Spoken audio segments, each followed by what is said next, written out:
Hey, welcome everybody. Perfect time for us to have the Mel Norme theme music on from Star Control 2.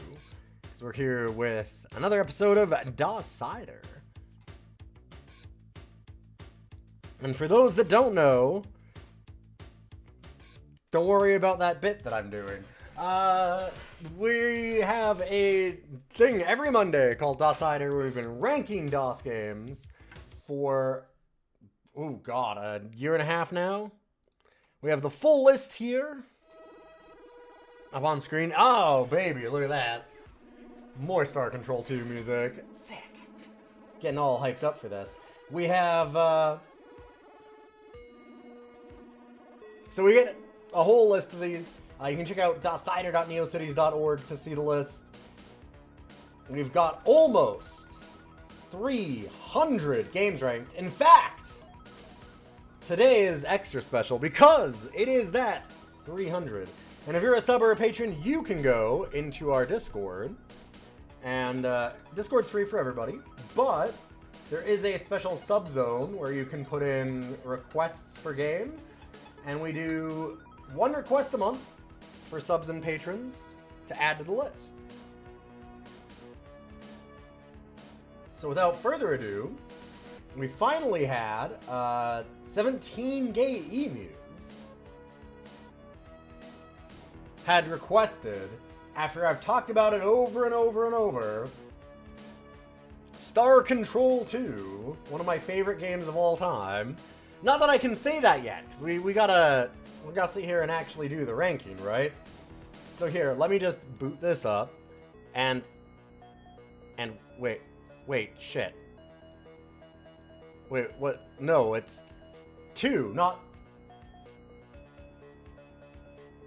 It's 2, not 3. Wait, okay, I'm just gonna try and...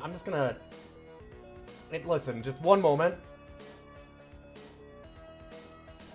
I'll just shut this off. Oh, shit, it's running. Oh, no. Oh, well, welcome to one that's not gonna use up the vote for the request, but it's Star Control 3 for our 300 episode. Damn.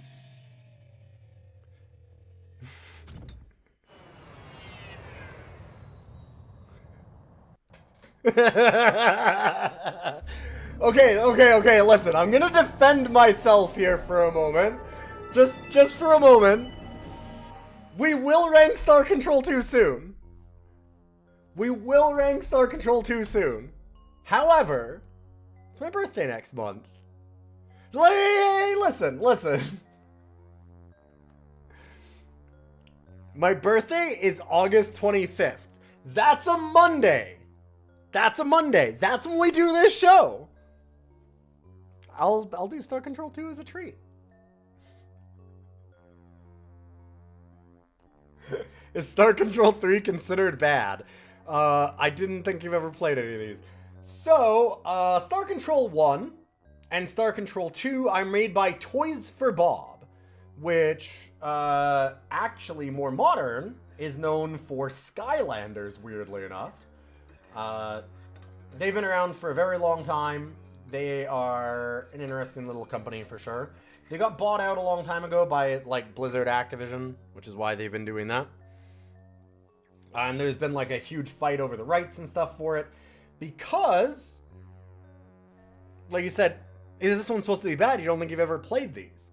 Well, I mean, it was a huge series. Because Star Control 1 was pretty good, from all accounts. Star Control 2 is one of the best games ever. I firmly stand behind that. I know we haven't ranked it. Still just gonna say it. It's incredible.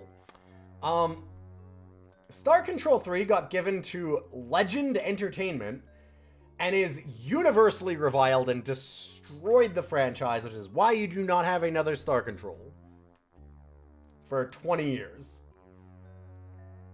Star Control 2 is an absolute legend that sold super well. As far as I know, it sold really well. Got a sequel, so yes, Star Control 3 is considered bad because it killed the entire franchise.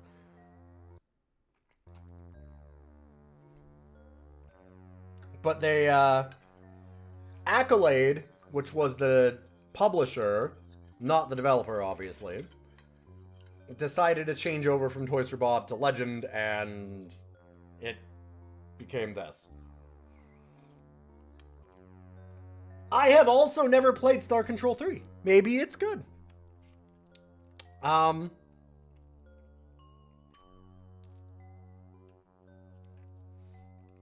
Surprised I didn't through when we have Emus 2 in the queue. Yeah, that was my bit at the beginning of this. I will do 2. And I apologize to Emu if you're here. But I will, in advance, once again, I will say, to destroy my own bit, my joke, that next month is my birthday on August 25th. I'm not going to do my regular birthday stream. I'll do a birthday stream another time. Like, I'll do like a little marathon somewhere in there. But since that's a Monday, thought it'd be cool, since we got the request for Star Control 2, if I gave myself a treat and we did a long Star Control 2 look, because I love Star Control 2, and I'd like to talk about it a bunch, and yeah, we'll set that up. And then I thought it would be very, very funny to do 3 today because of that. It's also our 300th ranking, so there's that too. If you need any help with the game controls, press F1. Okay.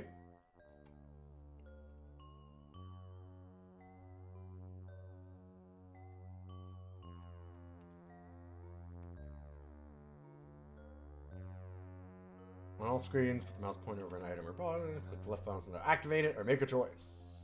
Uh-huh.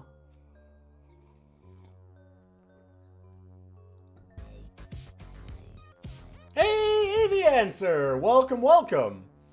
I tried to boot up Star Control 2 today, and somehow it just didn't happen. Yo, Cow Control. Cow King, good to see you. God. Welcome, welcome. Good to see all you wonderful people. I'm Million. End of the hierarchy war. Oh. You sacrificed your priceless precursor vessel to demolish the enemy battle platform, the Sumatra. You escaped in a tiny pod ship, hoping to outrun the cataclysmic energies unleashed in the final explosion.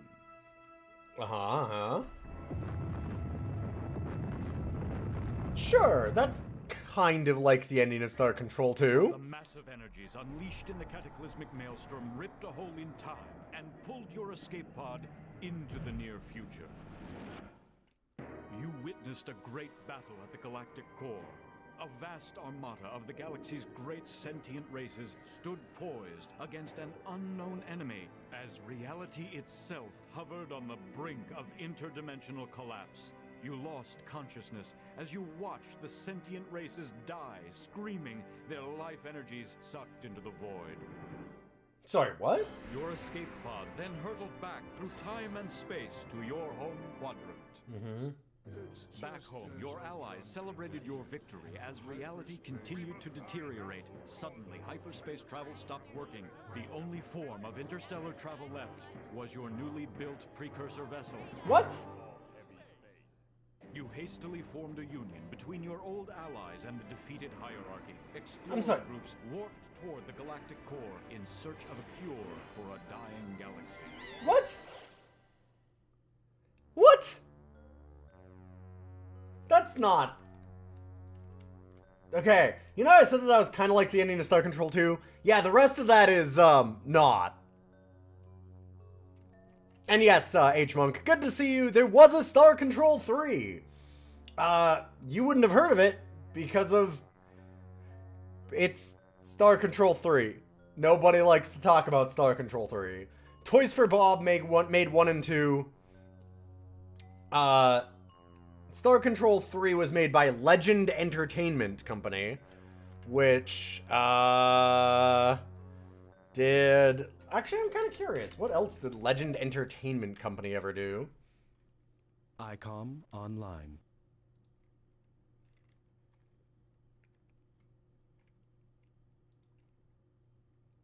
They apparently did...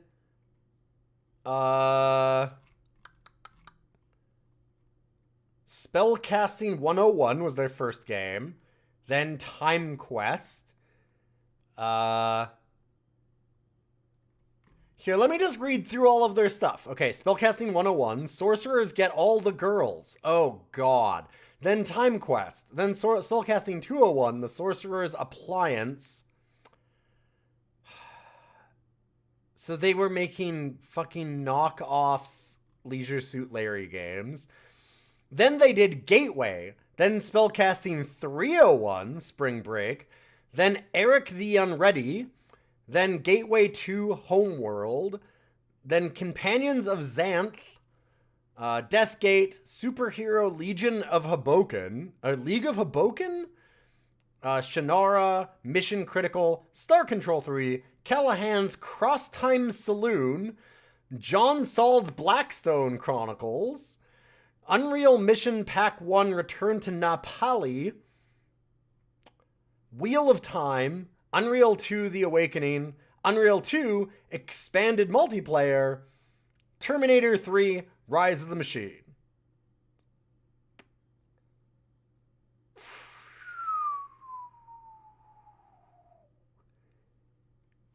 Yikes. So if you've never heard of any of those, which I sure didn't, besides... Specifically, I actually had Curtis Spellcasting now that I saw it. I was like, oh, right, those are the Leisure Suit Larry knockoffs. They did Star Control 3. So they did that.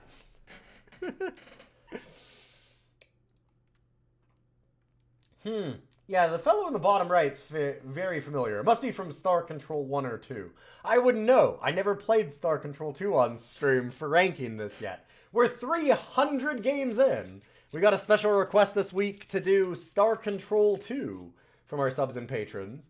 And I tried to boot it up, and somehow it accidentally turned into Star Control 3. I have no idea how.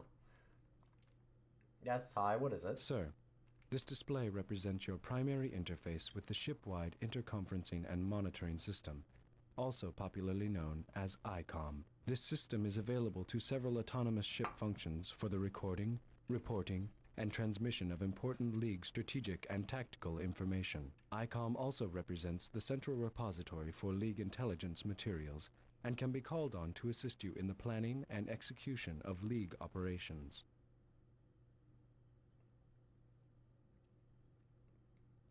Okay. ICOM offline. That's cool, I guess.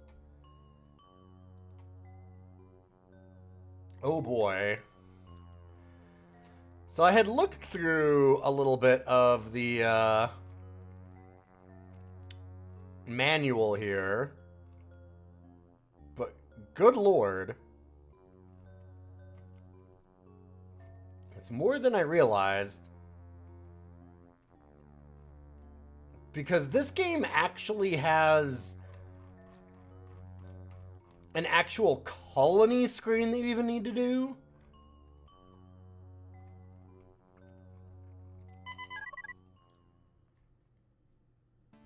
So we haven't done anything, it's just it's happening. 888 warning. Utilization to the 356th power divided by warning. Warning. Okay, they're getting like the cool weird alien dude thing down for the Star Control side of things.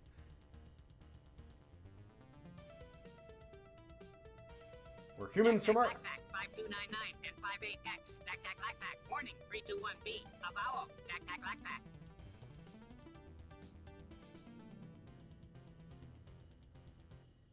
Inversion, 982 torque,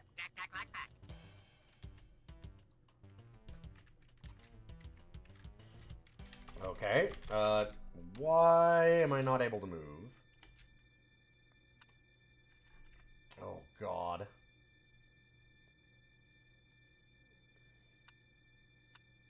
No, oh boy. Keyboard control, uh-huh. Yep, left, right, up. Yeah, all seems good. What's the problem here?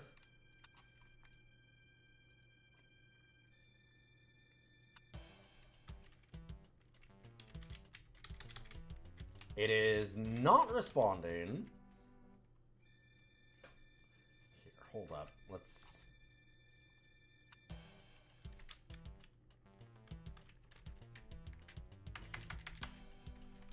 What the hell? The hell? I can't even get out of this screen. What the hell are you doing this? Computer is rightfully refusing to run this game. Apparently. Here. Okay. Star Control 3, please.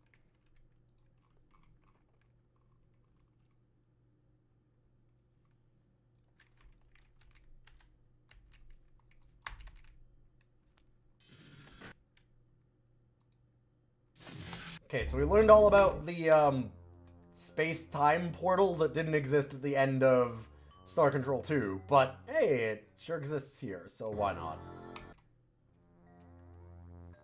Okay.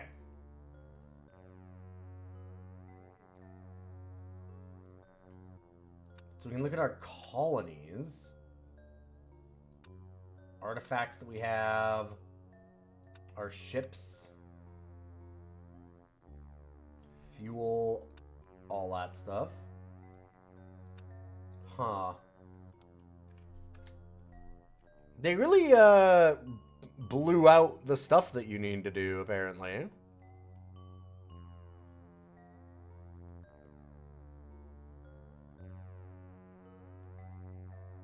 You can adjust the game speed, also. Alright.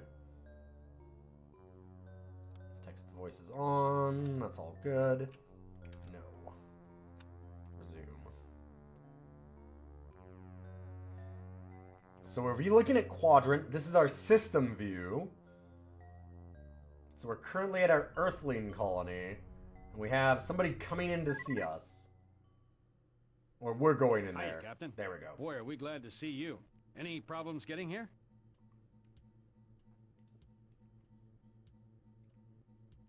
Hi, We're gang. starting to get a little worried. After all, we're stuck here on an unfamiliar planet, in an unknown quadrant, and can't even fly out of this system without you. You are our last, best, and only hope of survival. And not just our survival, but also the survival of all the starfaring races. Especially now that hyperspace travel no longer works, and your precursor vessel is the only ship capable of interstellar flight. But don't let that pressure you. We have faith in your leadership. What the hell? Oh! What the hell? Sorry about that. What the... Why did that cut out?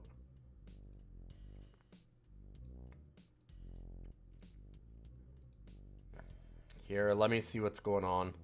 That's on my end. There we go. Just protecting everyone having to see this. Yeah. So, Star Control 2 has, like, really cool hand-drawn, like, aliens and things for all the characters that you meet. They'll have a very interesting and fun style. This is... It's, not quite the same.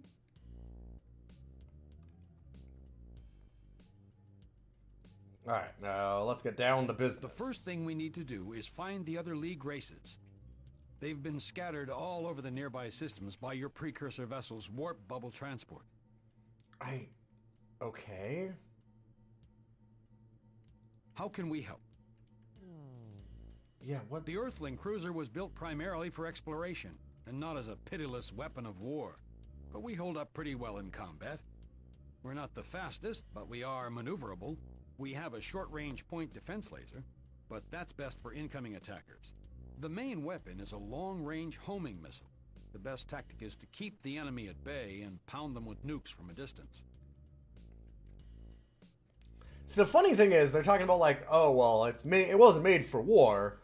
Star Control 2 starts with Earth having been stuck in a slave bubble by the Urquan, and long story, very plot. And everything that you make after that is explicitly for war, to try and get yourselves out of that situation. So, yeah, listen, it's made for peace, not war. That's why we've equipped it with nuclear missiles. Our main mission is to restore the structural integrity of the space-time continuum and restore galactic hyperspace travel. When hyperspace travel stopped working throughout the galaxy, we were afraid that sentient beings would be forever cut off from one another, doomed to never fly to another star. This is just some Ironically, wild this has to be retconning happened of not the long ending after of you 2. beat the Urquan by destroying their ability to make war. When you destroyed their horrific precursor battleship, the Sumatra, we were safe in the galaxy. But even if you hadn't, the Urquan would have been crippled in space. What? So, like, wait, they literally just said that everything we did in Star Control 2 didn't fucking matter because the Urquan would have been stranded, so it wouldn't... Before the loss of hyperspace, you had returned to the precursor planet Unzervault, where you were born. You were lucky to have been born there. Earth was suffering under the tender mercies of the Urquan at the time. Your parents didn't know it at the time, but being part of a crew that crash-landed on Unzervault was the best thing they could have done for you. You grew up among abundant precursor artifacts and developed an affinity for advanced technology. Thanks for You telling built me a my precursor background. ship, and the rest is history. You kicked Urquan butt all over the quadrant. Because you sacrificed your precursor vessel to stop the Sumatra, you returned to Unzervault to try to build a second one. You were stranded there when hyperspace travel collapsed. You were stranded on the primitive world of Unzervault for a second time.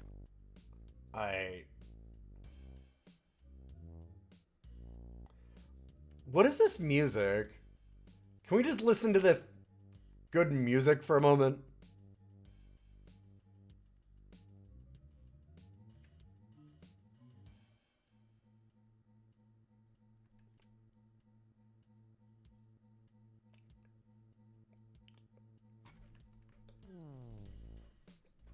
Sorry, I was banging, went out to that they had repeating there. That was real good.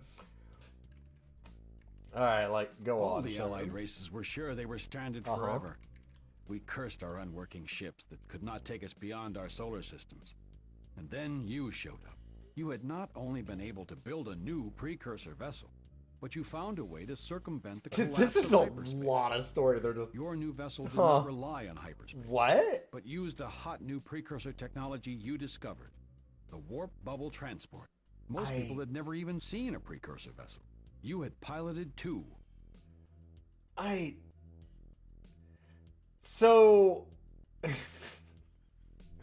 what they're going with is after we destroyed the Urquan's, huge death platform kind of thing, unrelatedly, all of hyperspace travel collapsed, and we happened to just decide to crash land on the same planet that we started on, and then they happened to have another precursor ship there, and that ship also happened to have a way to stop the collapse of hyperspace that just happened that was unrelated to anything we had done in 2.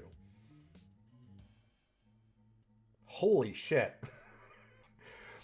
For those that don't know Star Control 2, this is very much like, and then Palpatine somehow returned. This is, imagine if they, Star Wars 2, Empire Strikes Back, just suddenly went, oh, you know how you went to destroy the Death Star? Well, as it turns out, you wouldn't have even needed to destroy the Death Star, because when you went to destroy it, it actually collapsed all of hyperspace, and now the Empire can't work anyway, so, yeah, good luck for us. It's wait, what? But what was the first fucking movie about? Sorry. It's not actually that bad yet, other than why did they just wipe out all of the first game? Why did they kill the last game? People liked that last game. I liked that last game. Keep turning on my camera because I'm so... It's okay. I'll be fine. I'll be fine. You rallied the Allied races to work together to seek the cause of the destruction. You even enlisted the repentant members of the defeated Urquan hierarchy into your newly minted League of Sentient Races. This You is... described a strange experience you had after you destroyed the Sumatra, in which you traveled through a rift in time and glimpse the future destruction of all sentient life. Probably many sentients thought that your vision was the product of delusions. After all, you were comatose when we finally picked up your escape pod. But Wait. you had the only means of interstellar transport, and the sentient races would have accepted a lot more eccentricity to get so well gig. Whoa. What? Okay. So they picked up... I was comatose in an escape pod after we destroyed the Sumatra. Right? But I also crash landed, and they picked me up on that escape pod. But I also crash landed on the old planet that we started Star Control 2 in, and found a new precursor ship that's able to navigate hyperspace despite hyperspace not existing anymore. But then they also found us in our escape pod while we were how did I do both? Okay, I did both things. Don't worry about it. You explained Go to all on. the races Uh-huh. that the only way to repair the damage to the space-time continuum and stop the loss of sentient life is to uncover the secrets of the precursors. Since the mysterious rainbow worlds point coreward, and since many precursor artifacts seem to lie in that direction, we came to the galactic core. Your precursor vessel's warp bubble transport carried ships from each League race and scattered them to different systems in this region of the Kasari Quadrant. Now, Why? all you have to do is find each race and establish contact with them. What? So our warp bubble... What is it that we like music? God, that's killing me. Yeah, why did it scatter them? How is this a thing that... Wait, your new transportation works. Except that it kind of sucks shit and it sends people hurtling all across the galaxy. I don't know. We need to pick up stocks of cryogenically suspended colonists from each League race and establish their colonies on Kasari planets. The colonists are in suspended animation, ready to be thawed out as we gain the resources to properly put them to work colonizing and searching for precursor lore. All of us pledge to be loyal to the League and to give our lives if necessary in order to restore the integrity of the fabric. The of space. Urquan did? The Urquan vowed to spend their lives to repair the... Okay, yeah, yep, good. Got what I need. Good work, everyone. Also, they had a big conversation about how they got scattered to the... Oh, okay. It's Earthling Colony, not Earth. Gotcha. ICOM online. Oh, yes. Thank you. Yep. Sir, this system is ICOM also ICOM. Okay. Wow. This actually looks pretty good. And it seems like they added a lot of depth to different things. And they're trying to add more stuff to it, which I really appreciate. However, why the fuck did they blow up the entire story of last time? Why was that a thing that they felt was necessary to do?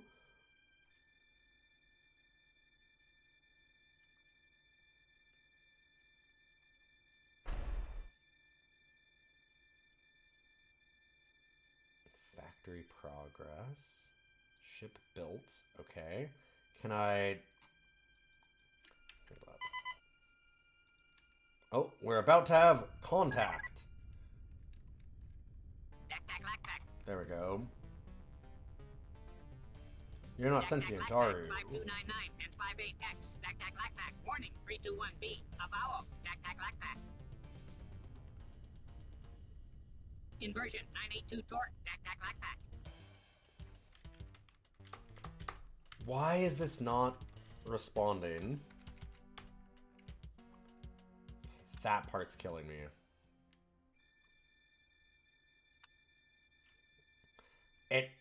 It has all this done.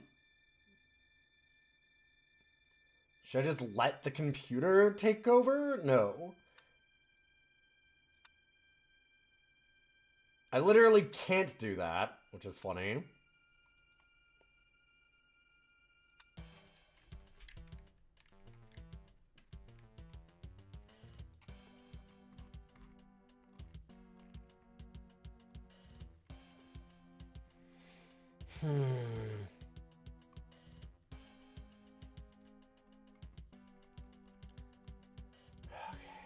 Just a minute. Let's see what's going on here. Why is it not letting me do a thing here?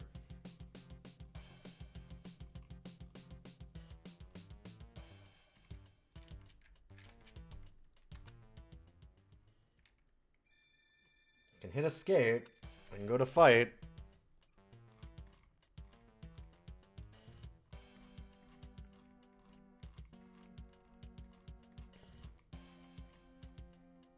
Example of play.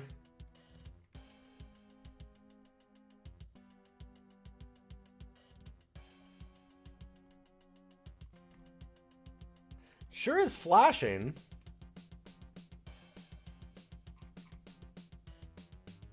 Sure is doing that.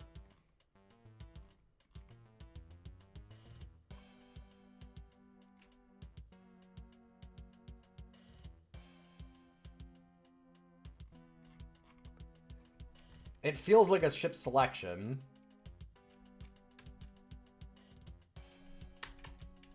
It does, but it won't let me select. Wait, enter. There we go. Did that do a thing?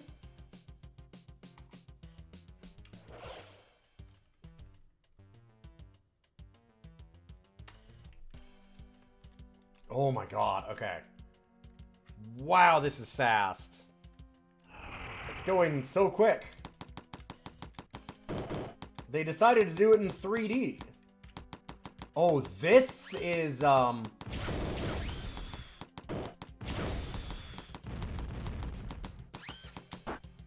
So, one thing I will say about Star Control 2, I think its combat's not very good. It's better than this.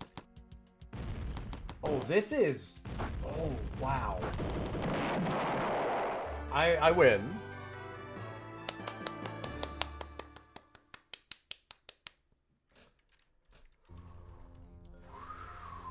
Oh boy. Huh. So here's an overview of everything that I have on our ship. These are the different colonists that I'm supposed to be finding. We have the Khmer, humans, Mycons, Ors, Pakunk. Oh god, what did they do to my boy? Poor Pakunk. The Spathy look even worse. Oh god. Cyrene. Those are the Cyrene. No, come on. And we have Urquan. We just, just find Urquan, Utwig, and Vux. Fuck the Thradash and a bunch of other ones. Who cares? Oh boy. What about the Zotfot pick? Where are my cool little guys?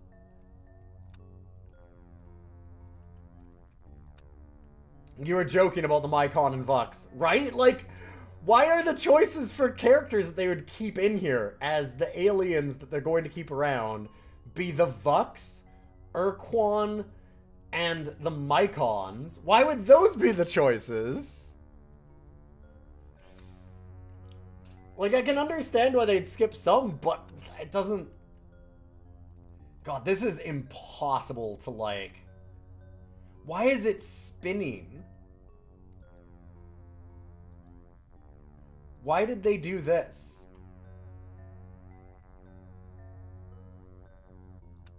Stop rotating. Okay, okay. Oh my god.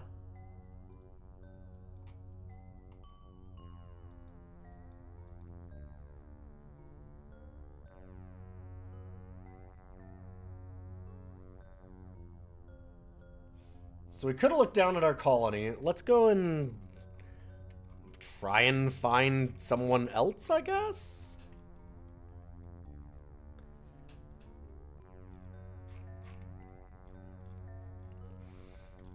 Okay, that is fair. I'm glad at least the Zotfot pick get to, like, escape from this nightmare.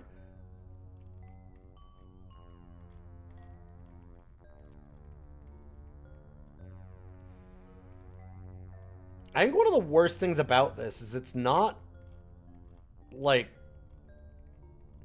it doesn't seem terrible in a lot of ways. It just doesn't...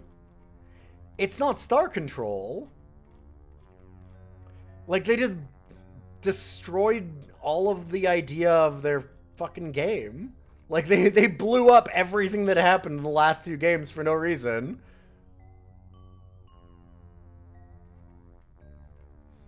Like, they ignore... It's Mass Effect, but then just going like, oh yeah, well the Reapers all just got blown up in between Mass Effect 2 and Mass Effect 3, but the Krogan have decided that they're really, really good guys, and the, like, oh god, the Rachni came back, but they're joining everybody, and the Taurians have decided that they're gonna kill everybody in the galaxy. And you're like, wait, what? Why would anybody choose any of these things? This doesn't make sense for any of the characters, any of the, like, political stuff that they established. None of it makes sense. What's going on?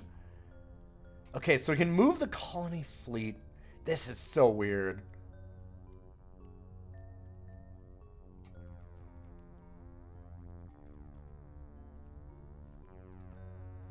Okay, so it wants us to still go to the system window.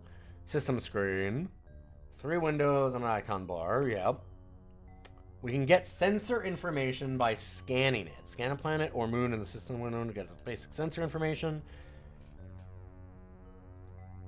So we can, like, go over here. DAC-TAC LAC-PAC 5576 squared. DAC-TAC LAC-PAC 888. Warning. Utilization to the 350. DAC-TAC. Inversion.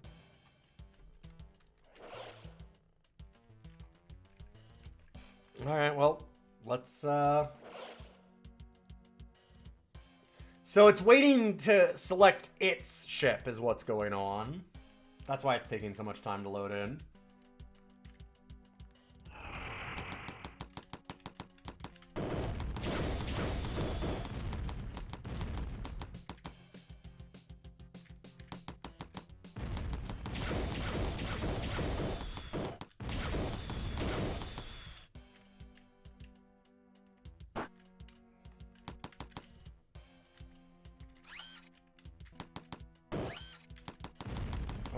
And we hit the planet, which is really bad, as it turns out.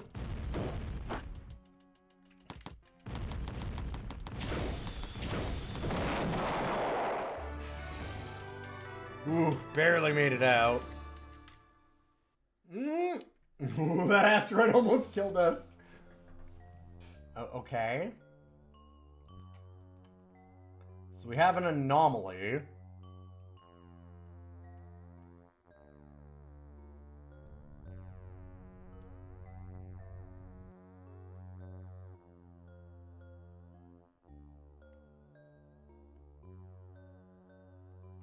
Sure.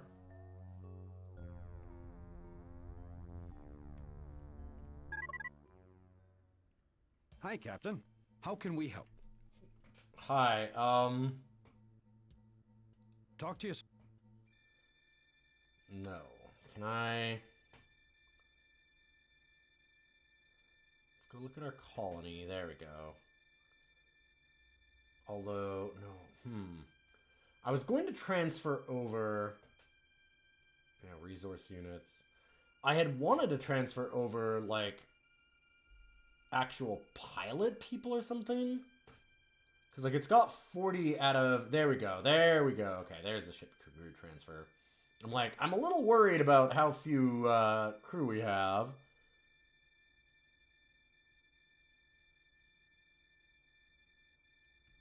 Sure.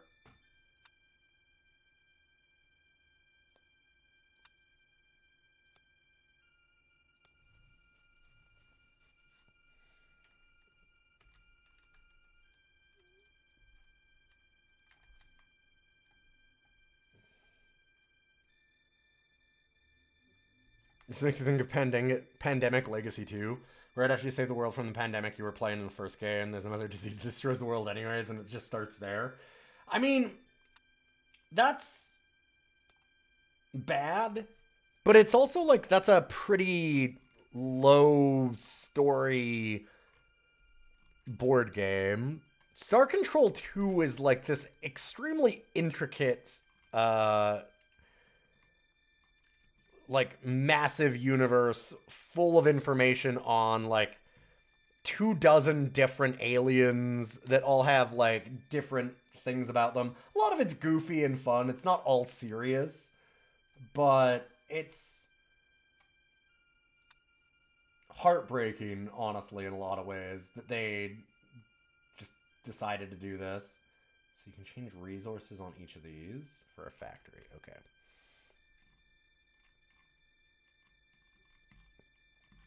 So on the colony screen, you got the adjust the colony priorities. So you can adjust the sliders controlling the manpower of the priorities for this facility.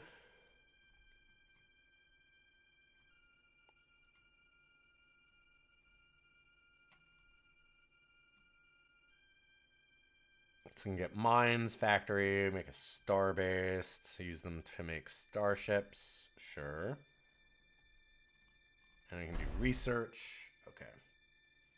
So if we decide to like...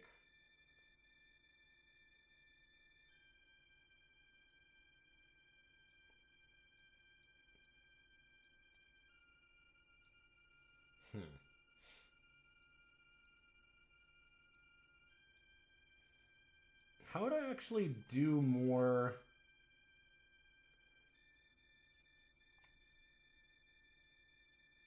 The big thing is, how do I even start these? It doesn't actually tell me any of that inside of the manual here.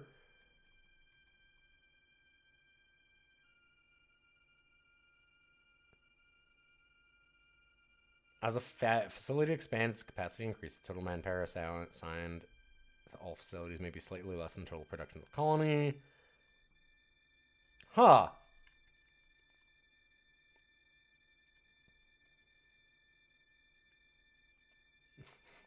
See you later, Hosk. Thanks for stopping in.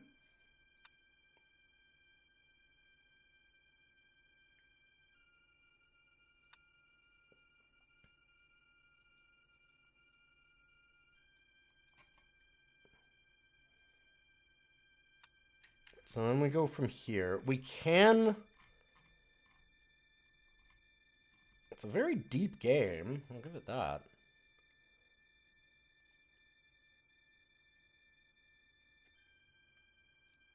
Okay, fleet display shows all the fleets in the active fleet.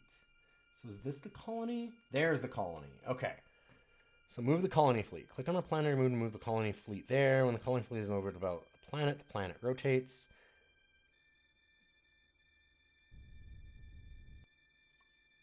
Okay, so now I have all of them. You can do a maximum of 25 per fleet. So you can actually do multiple fleets. That's kind of cool. You can move some ships in an active fleet. Huh. That's rad, actually. But it doesn't explain, like, anything to us. Because, like, okay, there's an anomaly here. What do I do about that? Like, oh, there we go. Okay. Habitability.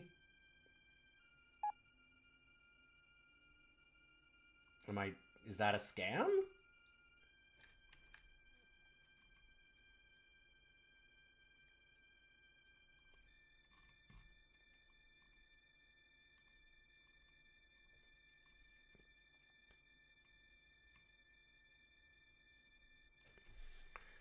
They sure added a bunch of build strategy to it, yeah.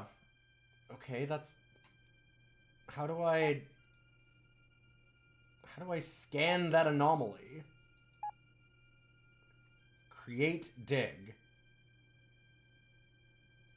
I don't... Okay, sure. We're creating dig. What?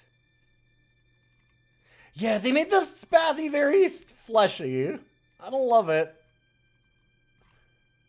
I have created dig. I cannot tell you how little of this is covered in the manual. Like, it just says, oh yeah, just go and, like, scan it. How? With what?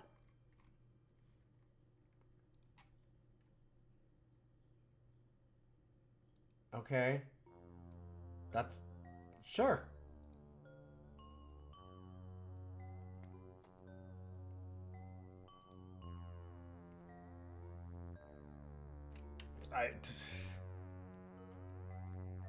I'm guessing that it's a dig so that I can get, like, an artifact, maybe?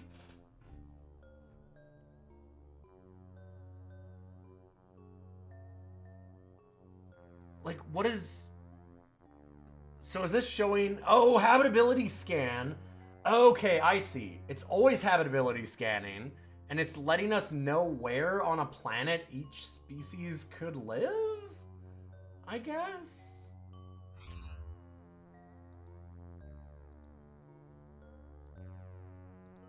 Okay. Okay, we're getting somewhere. It's giving us information. Hi, Captain. How can we help? Talk to you. Okay, I just want to go here. I don't want to talk to him. I just need to go here to do this. It sucks that you actually have to get that information every single time. So how do I... Okay, I'd like to... Like, can I transfer this to the... I'd like to give you this. God damn it. There's nothing about any of this. They have a long section in the manual about every single kind of ship that you can have. So that's neat. See, look at all this. There's tons of information here. Woo! Look at all them ships that you can have.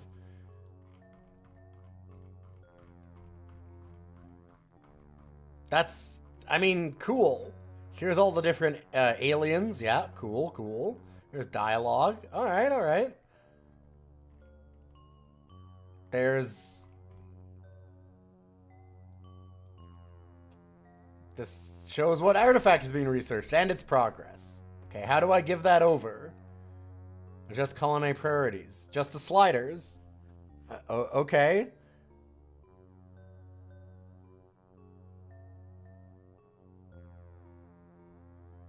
Okay, so that doesn't help. Create a dig site. We did see that. Don't set an anomaly to target the location of the dig site. Okay, this I should have read and I could have seen. Choose which one will crew the dig site.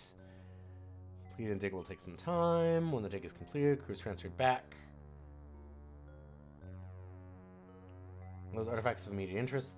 The ship's tech team or ICOM may make a report on the artifacts. Other objects of lesser immediate are not transferred. Okay. So then what do I do with it?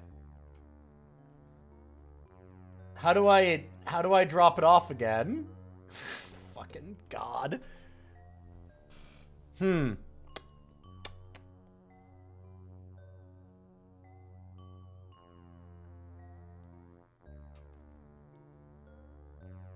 Okay, give options for it. Yes. Transfer resource units, transfer crew. Cannot transfer over the only thing I want to, which is this artifact that I should learn about. Hey, would you like to research it? Yes. Okay, give it to the colony. How? You can't. No, but...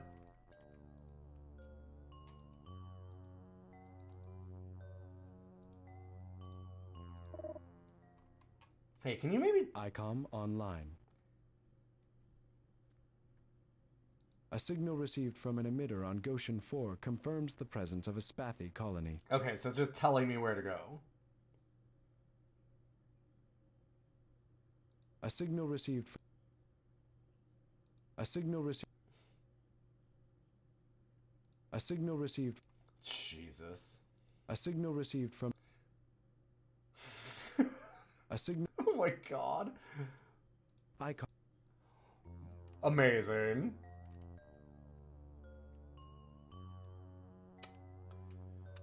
Okay.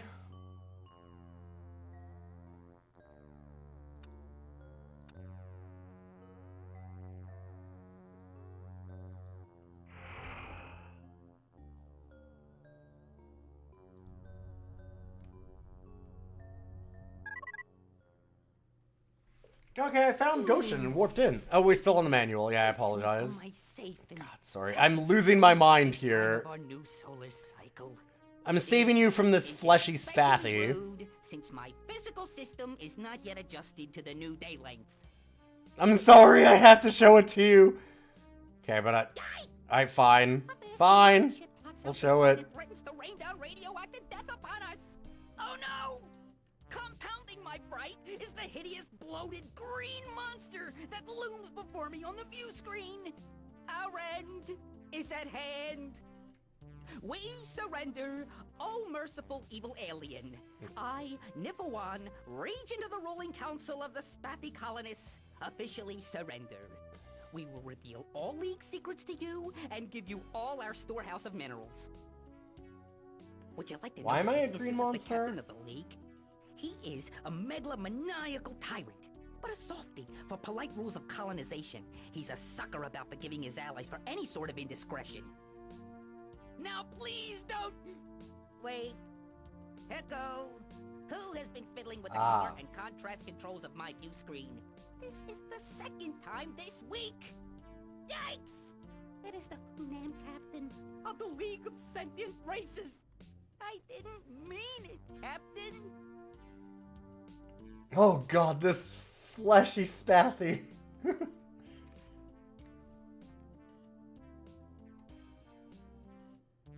Never. Never. We were attempting to deceive an enemy. Ah, that's smart. Wonderful. In truth, just between us, I have been quite ill at ease since your warp bubble transport hurtled us off into the void of the Kasari Quadrant like some castaway pedal claw covering. Yet now, I find myself enjoying your company, your sparkling conversation, and the presence of your huge, powerful, death-dealing starship, which, being my friend, you would certainly feel compelled to use in order to save me from any hostile life forms who threaten me with death. Sure thing, old pal. We rejoice! Did we mention that we are enjoying your company? I really hate this fleshy spathy. Well, you see, it's like this. When we first arrived, we were terrified to step out onto the surface of our designated planet. Savage beasts freely roamed the surface, gnawing the abundant tubers and root crops with massive forefangs. We did not dare set our pedal claws on that surface. These horrible pink-eyed creatures scattered at the sight of us, as if to regroup for a massive assault. We could see them lurking behind the abundant ground cover, their flop ears twitching menacingly, as if to signal an ambush. It was only after we incinerated several thousand of them with our beam weapons that we discovered, surprise! They were just gentle herbivores. Imagine our relief. So we were a little late in getting started colonizing. We have not produced too many Eluda ships for you, but even now, our teams are hard at work. So here, by the way, is Star Control 2 spathy. Dogs, they're coming. They're coming your way. They'll be here soon. Anyways, back to this nightmare. Control 3 that totally exists. Hey, good to see you, Walladil. Dude. We're Doog.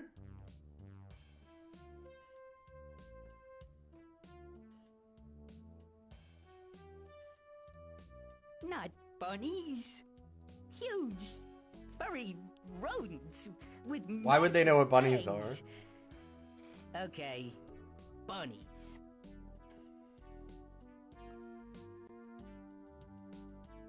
What is it you wish to know? We will try to answer, but please don't be offended with us if we don't have every answer to every question.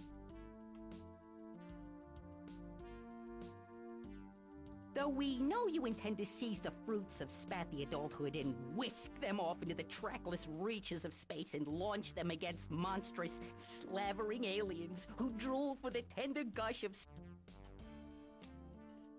Our exquisite Eluder Boyd ship is fast and maneuverable, with powerful engines that can outrun many kinds of enemy ships. We have a short-range front gun and a very powerful rear weapon, the famed backward-utilized tracking torpedoes. This ship is brilliantly designed for one purpose: running away. We are always willing to run away from a fight, and if any opponent is ill-mannered enough to pursue us, we run away while lobbing B-U-T-T missiles at them. Of course, we are willing to gird our haunches and force ourselves to fight for the League. In such cases, we like to stay comfortably out of range and pop in occasionally to launch a missile. Okay, the butt thing is actually from Star Control 2. That is a thing. There's something... There's a charm that Star Control 2 has with all of this that this is missing. Part of it is that, honestly, it does not need to be animated like this. Like, they didn't need these live-action-esque monstrosities. We have found traces of the precursors scattered throughout our space. Our belief is that the precursors are not really gone. They simply came to their senses one day. They realized what a dangerous place the galaxy is, and used their superior technology to invent some kind of splendid invisibility shield and remain alive and happy to this day in our very midst. We hope to rediscover this secret someday and disappear into similar obscurity. We Good job. can best be described as meta-mollusks.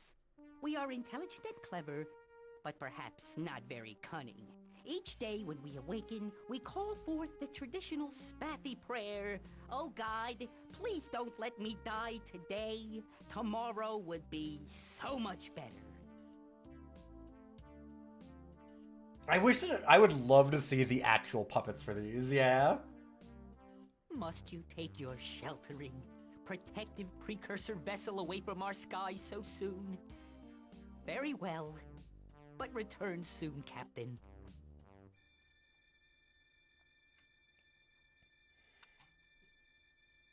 So I can also adjust the Spathy colony, which also does not have any research. And so I'm guessing that I still can't do anything with this.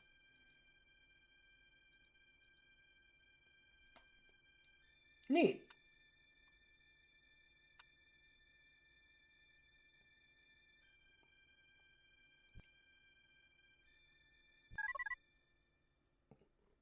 I'm Yeah, sure I know. please stay as long as... And while you are here, you can give your dear...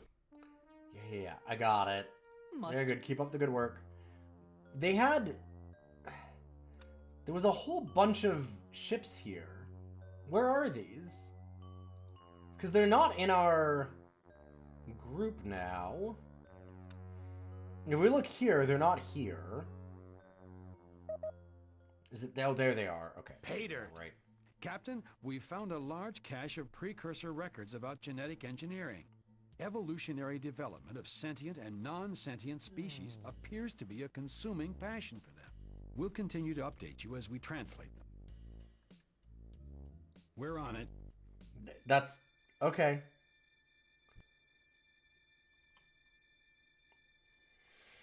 Real talk, you have a soft spot in your heart for this weird-ass game. I don't hate this.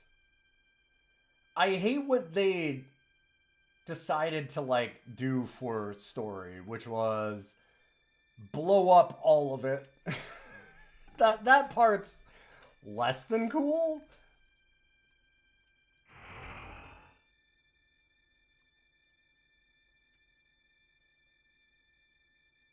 Okay, no anomalies on any of these, so I guess just keep exploring?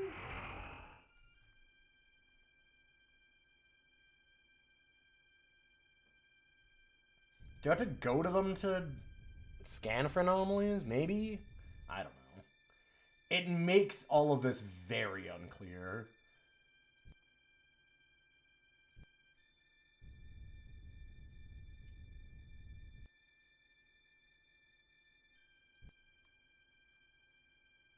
The manual is really bad at explaining what's going on.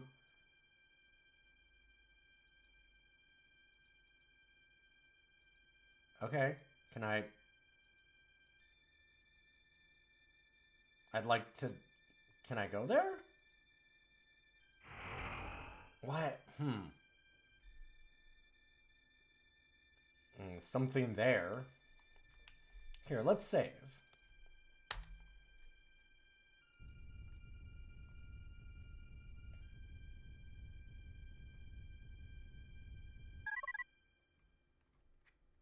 Dak-tack lack-pack 5576 squared. Dak-tack lack-pack 888 warning. Utilization to the 356th power divided by warning. Dak-tack lack-pack warning. I'm wondering if fuel's becoming a concern, but I don't know. Dak-tack lack. Inversion. Okay. And here's where we can actually select things.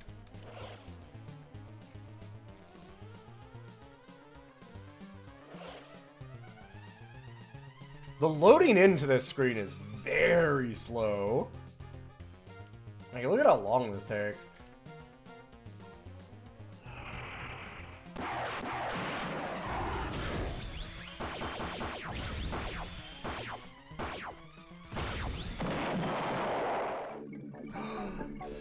My Earthling ship, no!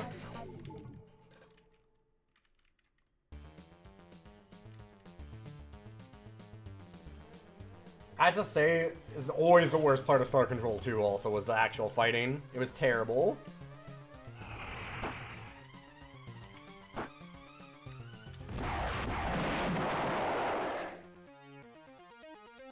Hey, Carmine! Star Control 3 for our 300th game that we're ranking. You know, the one that everyone likes. People love Star Control, right?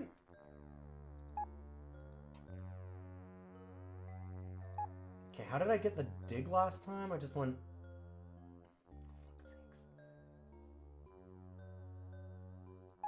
Nope. How did we get it to do the dig last time?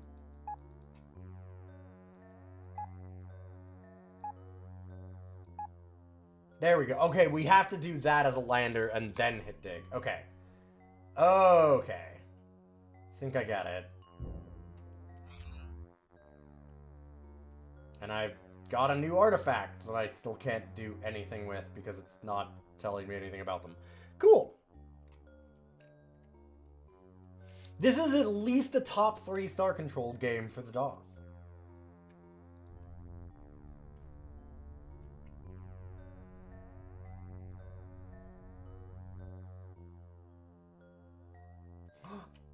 Oh boy, we can see what they've done to the Pakunk. Oh, joyous day! Oh god! Sibling friend is once again in our midst. Ah! Greetings and various Ah! felicitations, Captain. No! Welcome to the Kasari Quadrant, home of the gentle and playful Pakunk, children of the cosmic light, hobgoblins of joy, seekers of spiritual truth, and other neat stuff like that. I am Thesser, eldest soul among the Pakunk colonists. Why'd they smooth the Pakunk? For this mission, auspicious portents and serendipitous omens have foretold your arrival. And you told us you would be stopping by to check in on us after we took our magic carpet ride to the Kasari Quadrant on your Warp Bubble Express. And here you are, like the riddle bird that scatters its eggs to other nests and jealously snatches them all back. You've tossed the League ships to the cosmic winds and then come back to redeem us.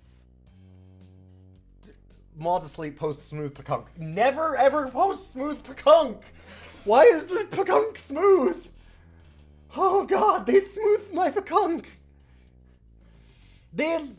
It's weird for how much they blew the story up and ignored a lot of the motivations behind various factions. They still have gotten, like, the Spathy are cowards, the Pakunk are the, like, hyper-religious kind of groups. Like, what? Ugh. Like, wow, man. You say such adorable things. We cannot help but love you. Oh, God, I can't do the same. I'm sorry. Our status is joy. Sheer joy for all. Share our joy. Share our love. Are we not, Pakunk? Yes, I said we were, and so we are. Did they nail a lot of the writing? I must laugh and sing for the sheer joy of it. This is our way. I feel like they got the individual writing. Like, the Spathy prayer is funny, and very goofy, and very in line with Star Control 2, and what Star Control is all about. But, like, this start of this story is retconning the entire universe that they were handed. Our colony is rising and advancing as an entire loving group through many cycles of sweet surrender to both our base urges and our highest spiritual longings. We dream and trance together, that all our spirits may rise as one big soul with smooth edges and no lumps. Yeah, I've noticed the smooth. The smooth is not a good thing. We know what you want to hear, Captain. We are not known throughout the galactic sector as powerful psychics for nothing. Of course, we also know the answer to your next question, but we enjoy conversation so much, we'll wait for you to ask it. No lumps, no feathers. We know what you want to know, but we tell you what you need to know. Information on all those material resources and other thingamajigs are so much silly debris. I need lots of ships. I look into your soul and I see many, many ships. A trance descends upon me. Why do we need largely ships? Unbidden, I might add, since I did not schedule a trance until after my macrame class this evening. In this trance, I see you getting ships. Many ships. Many, many ships. Goodness, but you are going to go through a whole mess of ships. Yes, indeed, That's a but really you are going to cause a pronounced colossal amount of ships to get blown collarbone. up, immolated, fireballed, shredded, and otherwise annihilated. Yes, sirree. Yeah, no, Lots I'm of bad at smashed combat. I do chunks a- of twisted They're right about that. scrap Pakunk are metal nailing me here. rotating through the chilly, inky depths of space in the obscene tap dance of desolation. Once pulsing veins of the crew members, now spewing out countless tiny sparkling shards of blood droplets frozen to near absolute zero. Another hundred This is pretty good. sentient creatures who will never again preen the pin feathers of their offspring. Woogie! Where was I? Oh, yes.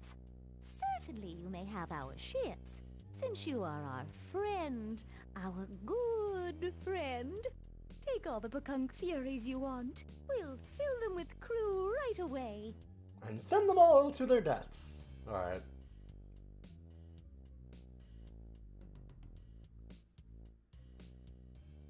Good. Now let us discuss the mysteries of the universe. I was just reflecting upon them myself during my midday grub break. The lush huge fruit has a beautiful bloom, does it not? The invisible fairy spirits caper within its fronds and waggle their tongues in a saucy insouciance. Don't you adore the lush huge fruit? Yes, absolutely. I will have my nest mate transplant one for you immediately. We will water it in your name.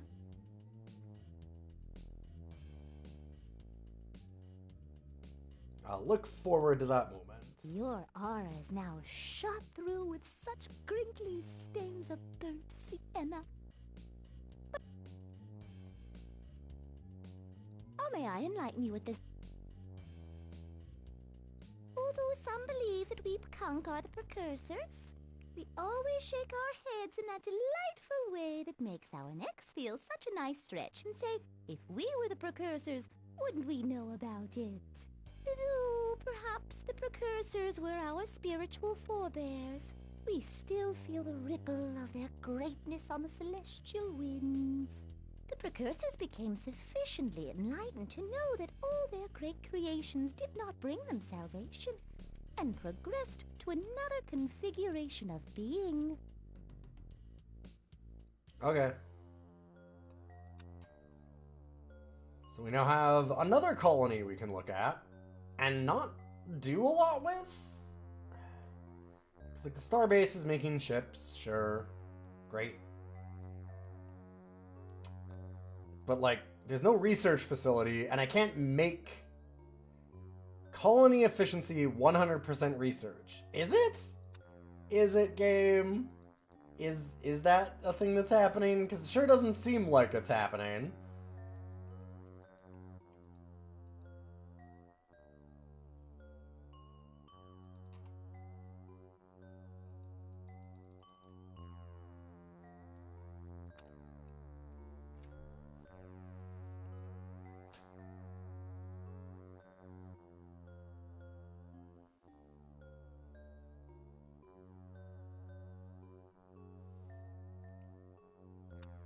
We should probably transfer some...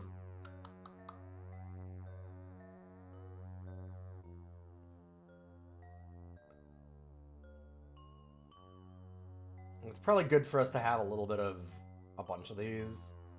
Maybe I give resource units over? I don't know. Sure. Enjoy some resources.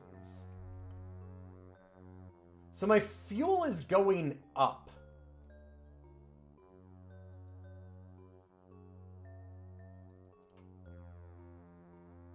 I think that's our actual fuel. I think?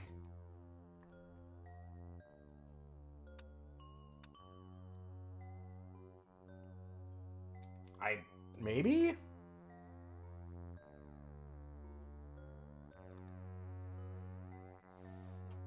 The colony screen right-hand side had something that was passing up by 69%. True. That's the factory progress. The factory is... I mean, I can take a look. Here, let me just see.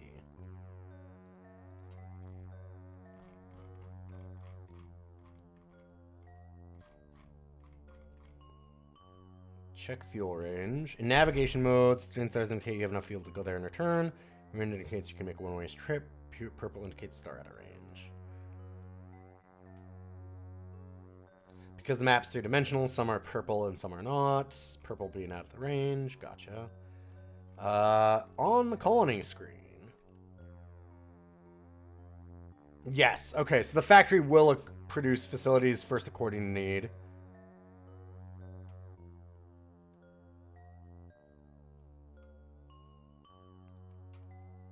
Yeah, something will get built when it hits 100%. Yep.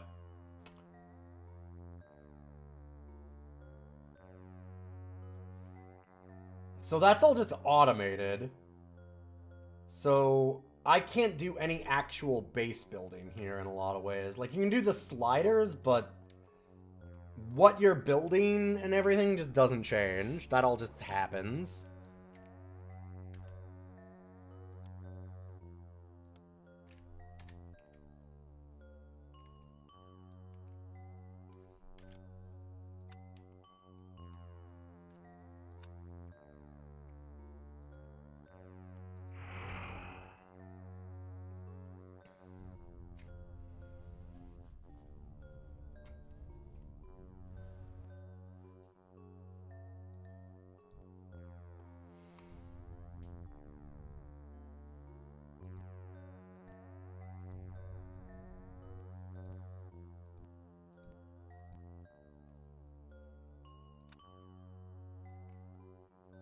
Okay, can't do anything there.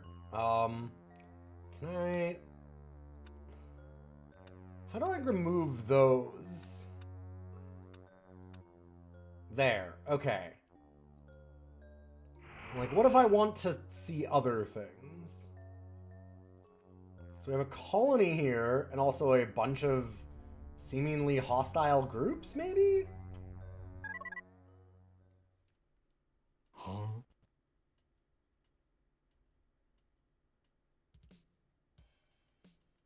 We're humans from Earth.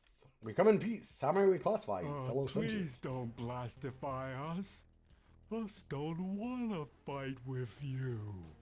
Us gotta. Okay.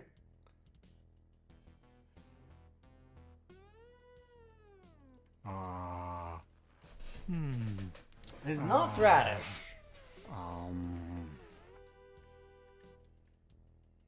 Oh, what a relief. Us is Dukes. Oh, there's goodbye. dudes. Gotcha. Wait, Really? stop. Us is? Huh. Oh. Us is Dukes. Us is ripped. Look at this. God damn.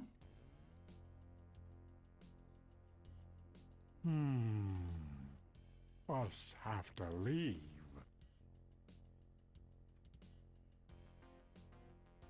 Us live to work. Or was that work to live? I forget. Now us gotta go. The Doog.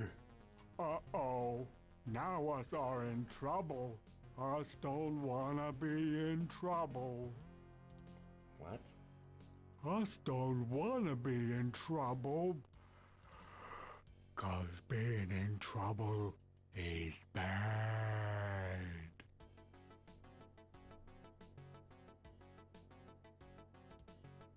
Crooks say us get in big trouble if us try to join some league. The Crux? Yep.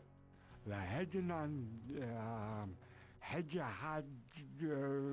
yeah, them, the Crux. Yep. Goodbye.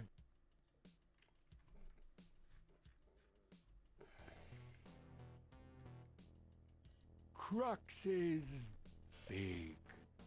Crux is the Capang, the Platzes, the Dak Package, the Dak, and, others. Crux is lots of tough guys that get Doogs in trouble all the time.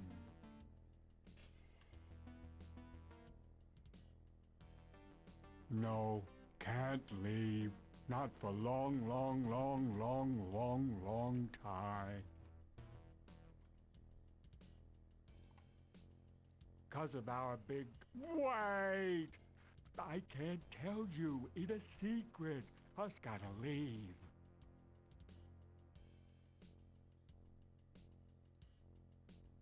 Us Well, gotta we're not leave. finished. Us behind.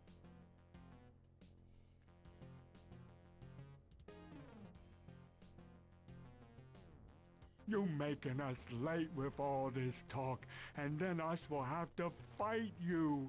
Please don't make us... Please. Or... could us come back tomorrow and fight with you then? Us promise you can kill us all then. Please. We don't want to fight you. But us promised you could kill us now.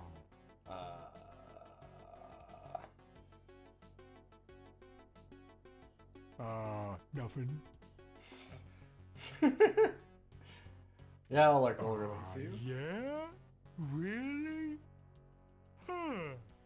Well, now that this constructor won't be blown up, us have more RUs to pay off. Uh-oh. Us better shut up. Goodbye. Oh, nothing.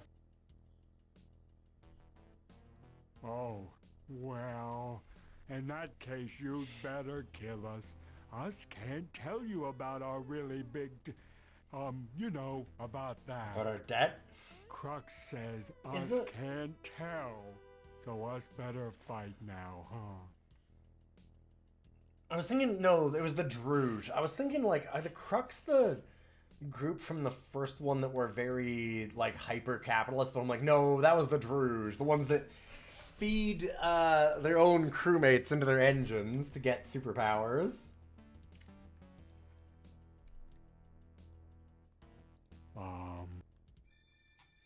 Okay, let's not attack them.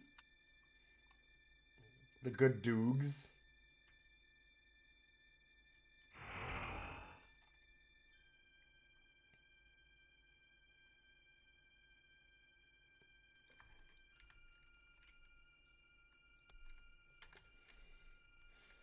No, I know the Doogs are in OC, but the Crux, I thought maybe. I was like, it feels very in keeping with the, interrupted. These genetic engineering records show that the precursors were seeking to quantify the environmental and genetic forces that shape sentience. They hypothesized that for sentience to develop so similarly in that many races, there must be a universal tendency toward developing sentience. They hint at some dark and ominous trend here, but we don't fully understand the reference. They believe that great individuals in all sentient races appear to make great breakthroughs that advance the whole race. One or a few advance, and then the whole race suddenly lurches forward. We can't translate the word they use for this potential in sentient beings, so we're calling it precursor potential. No, it's crabs. Everything's becoming as crabs. Whatever you say, sir.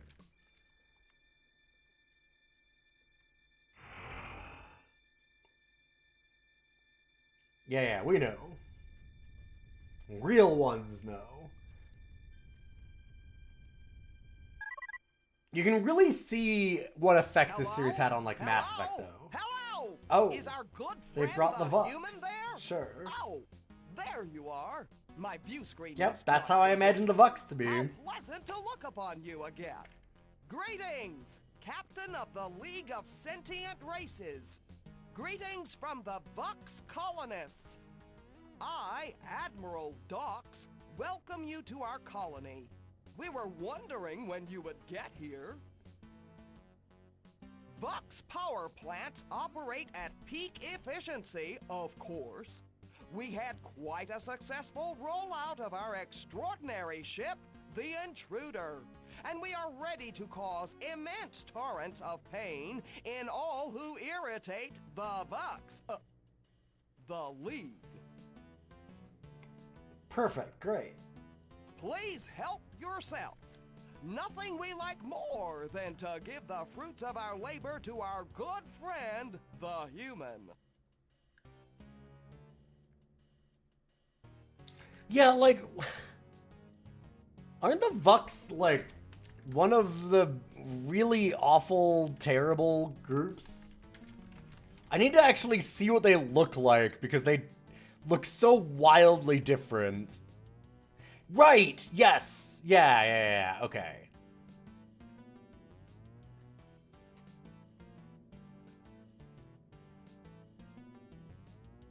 Yeah, they were the hierarchy's battle thralls.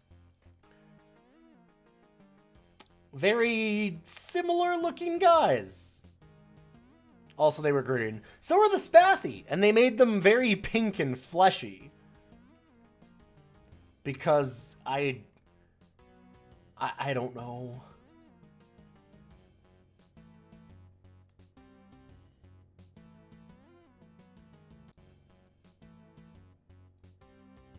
Yes, that's all behind us.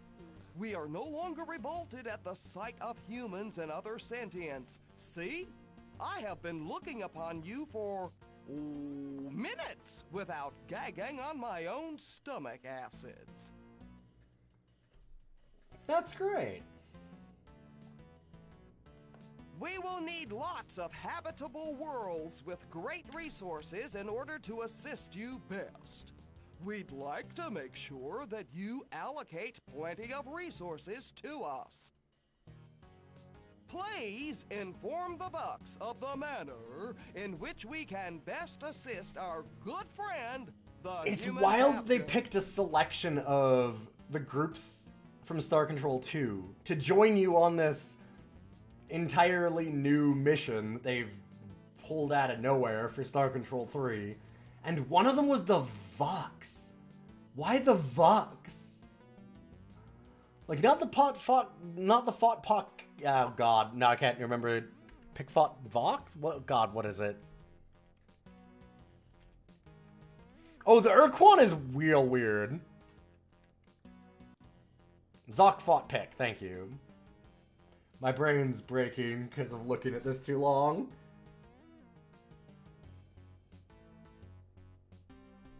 The precursors were old and powerful, but not too powerful to keep from dying. so they are useless. And rainbow worlds? Sparkly bubbles. Please inform the Bucks of the manner in which we can best assist our good friend, the human captain. The intruder is only the most exquisite fighting vessel. From its resplendent front laser to its organic limpets, it is the model of perfection. The limpets home in on an enemy ship and clamp on, slowing the enemy. Rather than trying to match our enemy's speeds, we slow ships down. We enjoy obstructing their progress and functioning. What Okay. Later. Have a good time. Okay, so they're building things, I guess. Maybe I'll transfer them some stuff. Why not?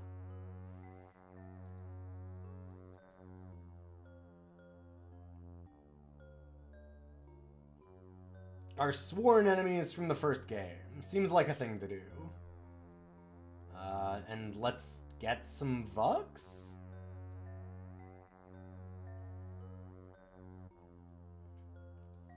God, I hate that it's all sliders, because it's so hard to actually pick out the right amounts. It's also really weird to have to, like, it shows all the ships, and it shows the ships in our group. And then we leave, and we're like, okay, let's... Oh, whoa, never mind. Got interrupted.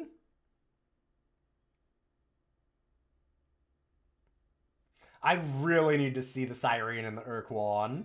Like, super bad. I need to see what they did to the Siren. Oh my god, interrupting again. Okay, thank you.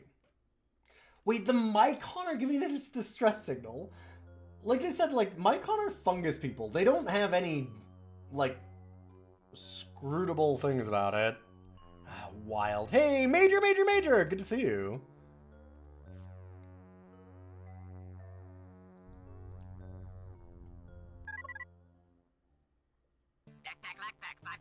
Squared. Tac 888 warning. Yeah, they don't have distress or beacons. Inversion. Also, this is just entirely the same as the Salandro probes from the first, not the first game, from Star Control 2. They just did them again.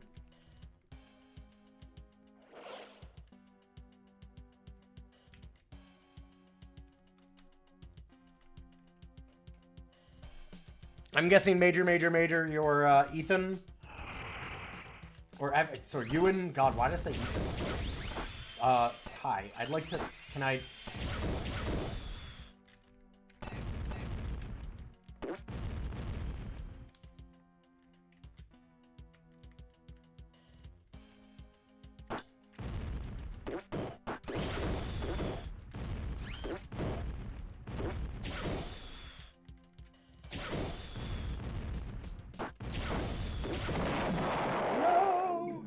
Dang.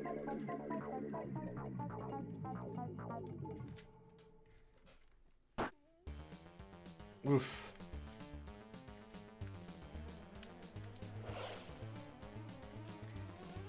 Yeah, I know, they also, like, fixed all the Spathy orbs, essentially. Fixed, I say.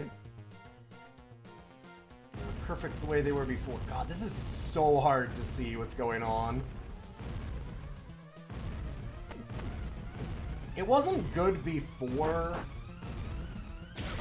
but it's like actively nightmarish now.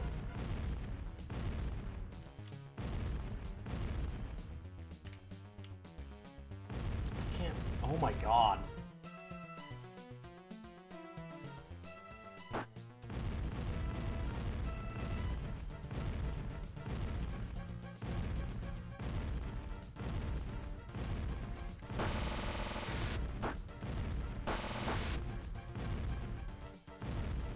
Oh god, whoa.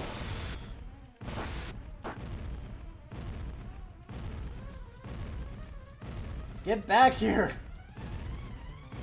Well, they looped around the planet and didn't hit it, so...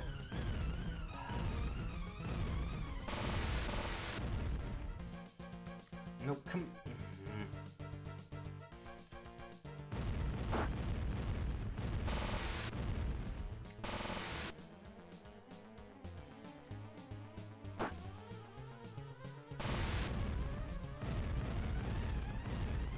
Can you please get closer? Anything? No.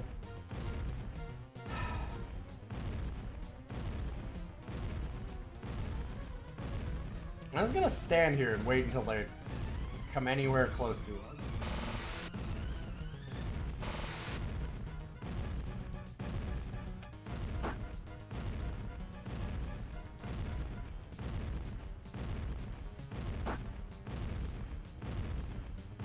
Oh!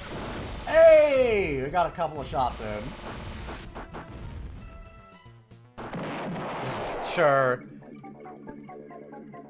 So sometimes you crash into the planet and sometimes you just go around it, and I don't know what the rules for that are.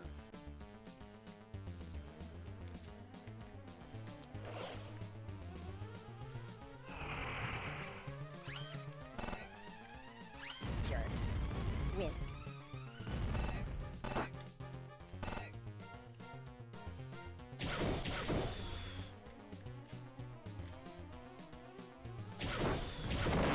Right? Oh, sweet. We got the rare hallelujah. Nerd. Dodo. Baby. Oh, right. You got an insult to get back your ammo. I totally forgot the kind of mechanic. Nerd. Worm. Dodo. Nerd. Fool. I did remember that they can do the resurrection. Get in there, smooth pekunk.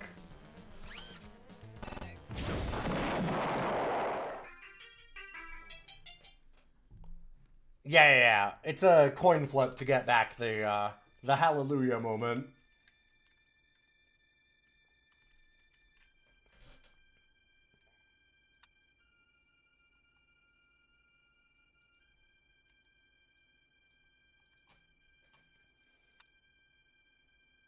Nope. Okay, so there's an anomaly here, but can I? Oh, there. Yeah, right. I have to do it this way. So we're looking at.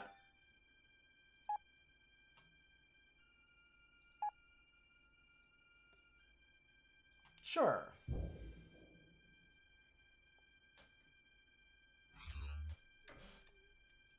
We have yet another thing that we can't do anything about. Neat. Where did it say the Mycon we're at?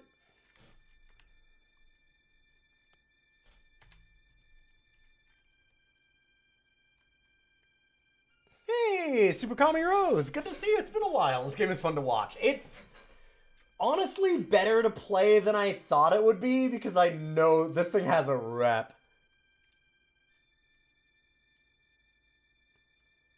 Was it Arcadia? Good question.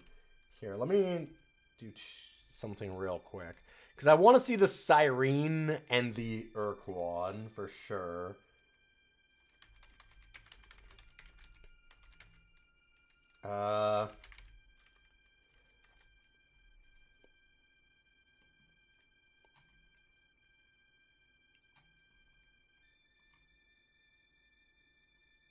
Alright, where are the Mycon?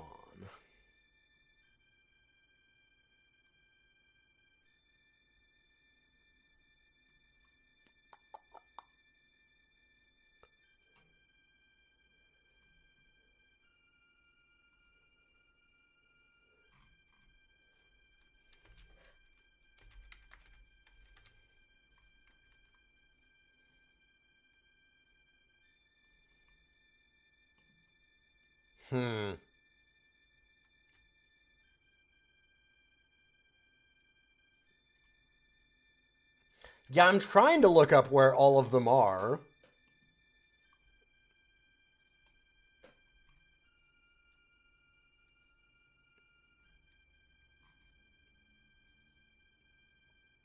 Janice, maybe.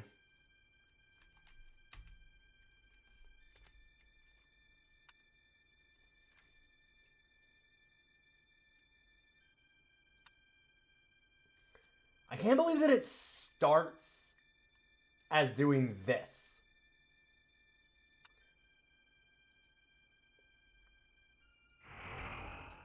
What an incredible system. What a way to do this. Hell of a choice.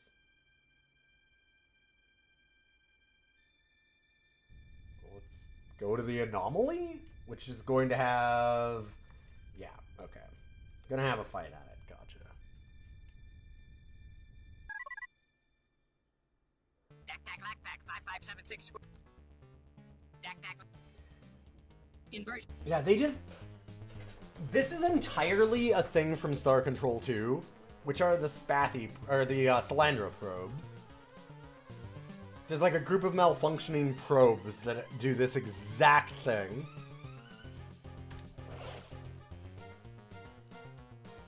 They spit out that kind of exact kind of gibberish like that, and then go and try and like disassemble you every time. I don't understand why they would do the same thing again. I guess maybe they're out of ideas.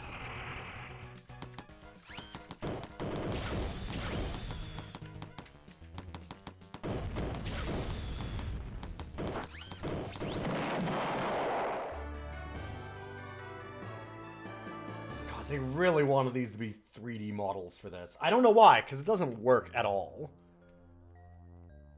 I thought the combat was bad in the other games, but it is a lot worse here.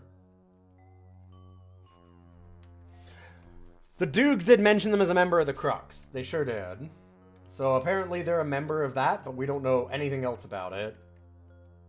Which, like, fair, I guess? I guess.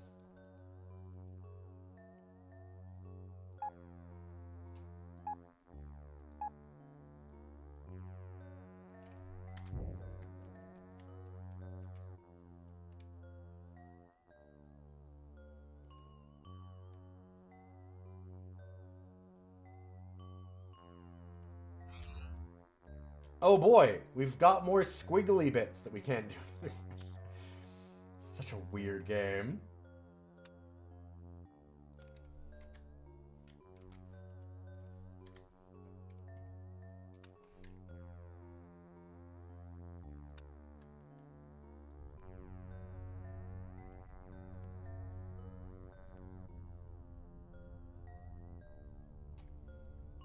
It's really not that bad. A cold rock spinning silently in the void, a womb for the deep children. Your arrival is appropriate. Acceptable new worlds are a priority for the rapid and complete spread of Juffawup. We aid Juffawup by bringing forth the deep children. Cool. I am Osho. I am the purity monitor. I choose what buds are permitted to mature and which must be eradicated. I died of a faulty energy filtration system 62,443 years This ago. is always how I imagined the Mycon. Yep. I root deep in the soil. My deep children will be well nurtured. More pod ships will grow. The cycle continues. So progresses Juffawup.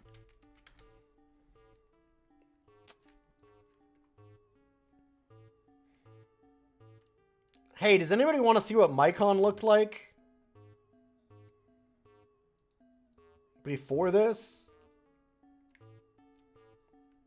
Oh, nothing like that, right. Huh, neat.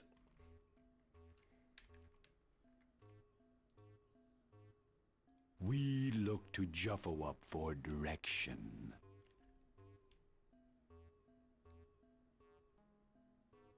We are the might. We look look to Joffo for direction, and it provides the pattern endless expansion with purity of achievement. Hey, DOScider, good to see you. Tolerance of error. Look. Think. Act. Look. Learn. Remember. I like how it's kept count that closely after 24,000 years. They do a good job, even in this one, of having all the different groups be wildly weird. We are the mic. I always love that. They're very, very goofy in Star Control.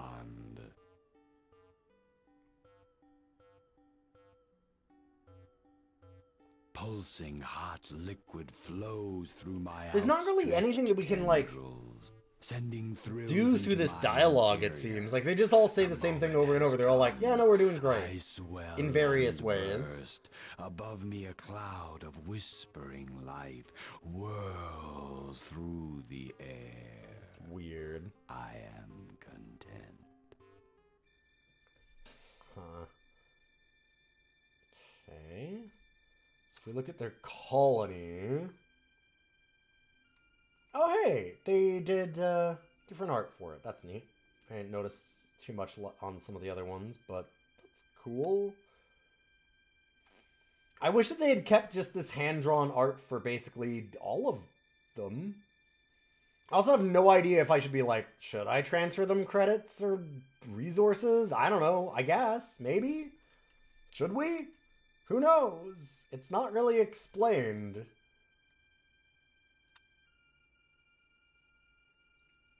Like, we need more pods? How do I get more pods?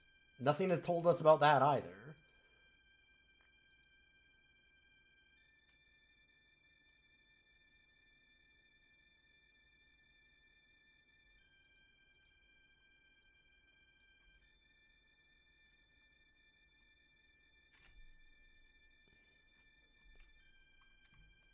Yeah, they're all our totally willing allies.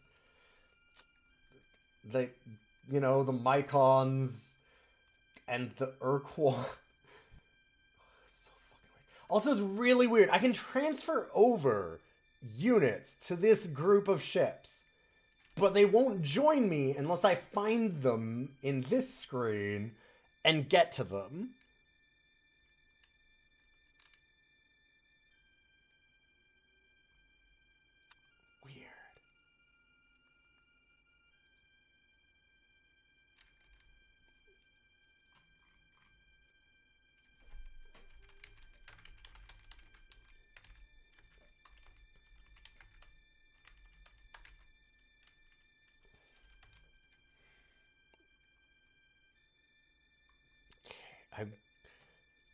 I'd really like to figure out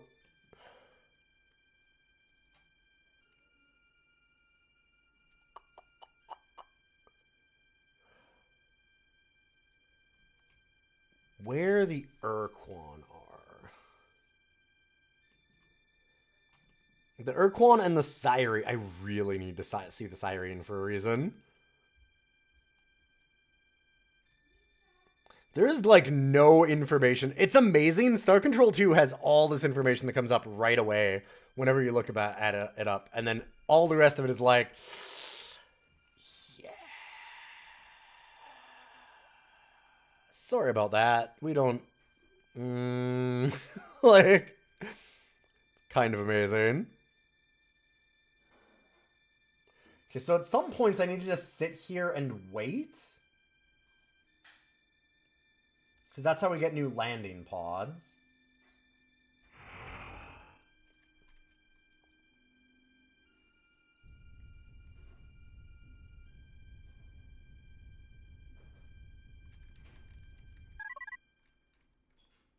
Greetings to the captain, who is later. And we had to talk to them every time just to get to this screen, which is also lovely.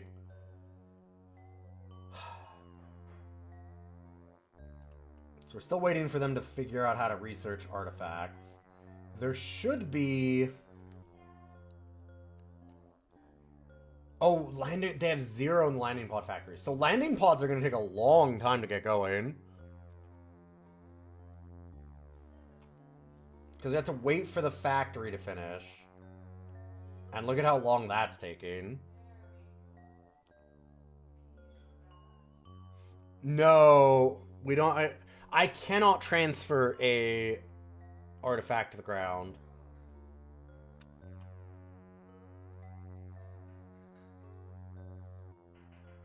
I can transfer those. I can get colony crew. I can't trade fuel for some reason. Can't do anything else.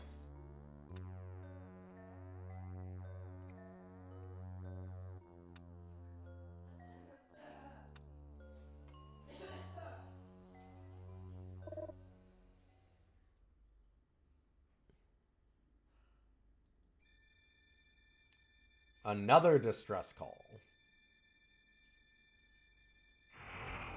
Okay. Y'all good?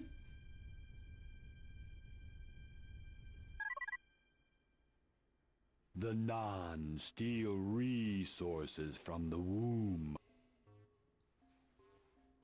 Juffawup is all. They're not they part of the are not Juffawup. Part of Juffawup. They must be removed.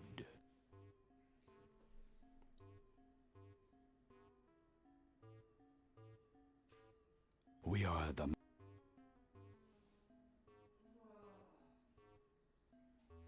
the pod. We are the pod ships thrum with the plasma containment field, whose offspring seek to transform the non to void. The fields grow tighter, and Okay. we are pulse. Thanks. I guess. There's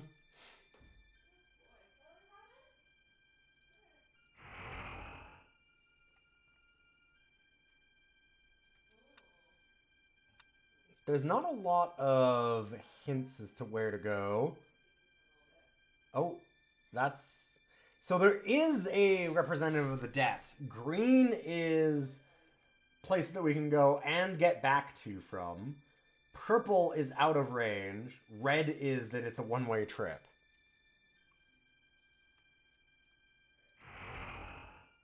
So it does give us some info, kind of.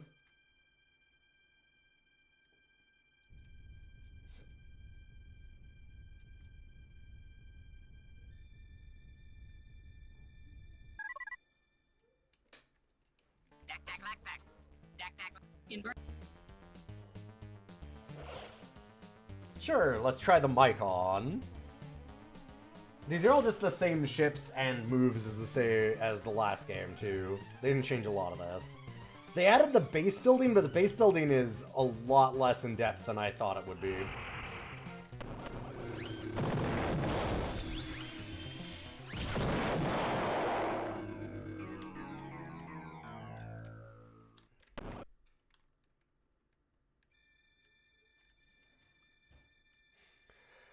Oh yeah, for sure, Ugrits. Yeah. It's real tough to tell in the 3D environment they've made to tell what's going on. Can I... Okay.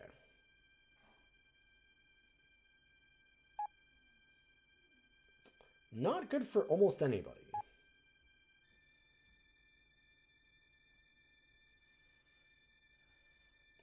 Create dig. Let's send the mic on to dig, I guess.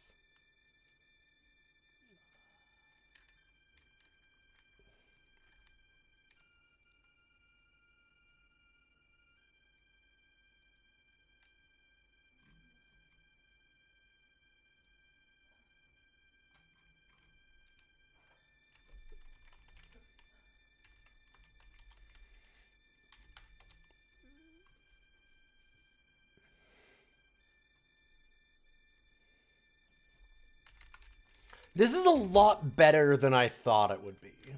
I'm gonna just throw that out there again. Let's stare here intently at them digging. I am going to, while that is happening...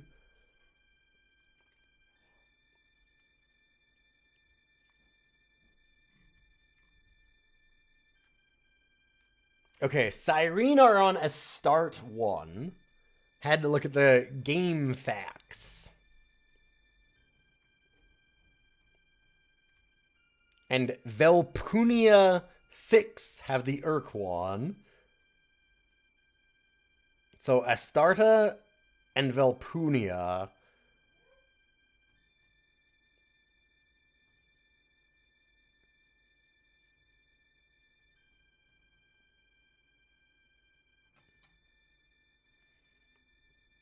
Space Marines. Unfortunately, no. Although there are ores, but not orcs.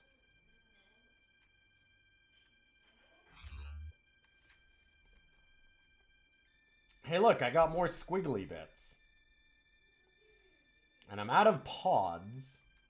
Okay, so where the fuck is Astartes and stuff? Where is all this? Thanks. Hey, here's all the things you haven't done yet. Great. I don't... That's neat. God, this is... There needs to be a way to search this, right? Like, what are we doing here? This is such a mess. They really got cut up in wanting to making this 3D, and I don't...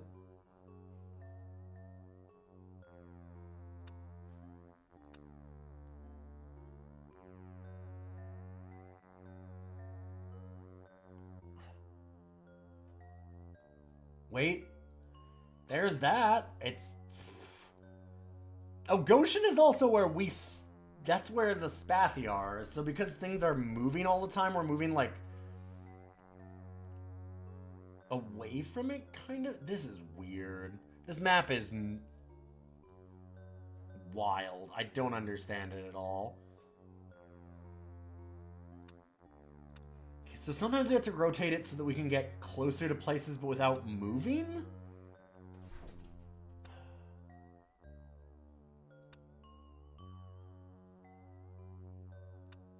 Astarta and Volpenna. Astarta is still a long ways away. Do we see Volpenna anywhere? God. Oh, there it is. Okay.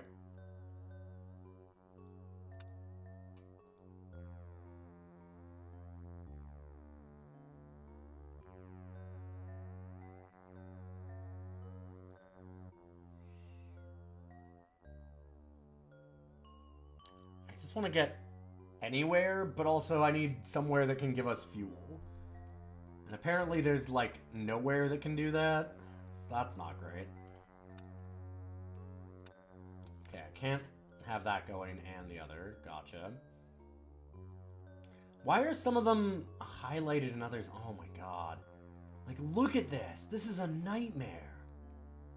Okay, that's purple.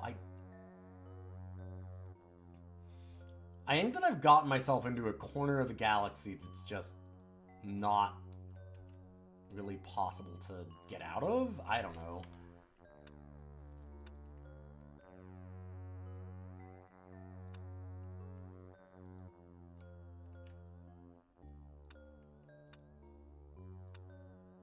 Is that closer?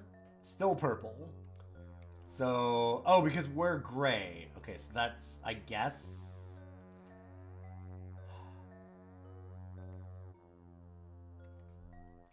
So if I go here, am I just gonna get stuck forever? The precursors I'm were interrupted apparently anyway. frustrated in their quest to reach their full precursor potential because of galactic devastation wrought by a mysterious and even more ancient race. A race so dangerous that they must never actually learn its full name. They refer to this race as the Eternal Ones. We can't tell if this devastation happened in their past or if they're anticipating it in their future, or some sort of ongoing devastation. It's very hard to translate this. We suspect that the precursors have a different relation to time than we do. Whatever you... Okay. So they just occasionally just dump plot on us, I guess.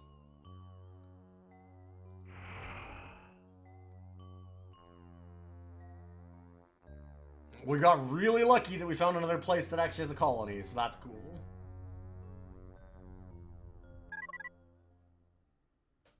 We greet you, human captain.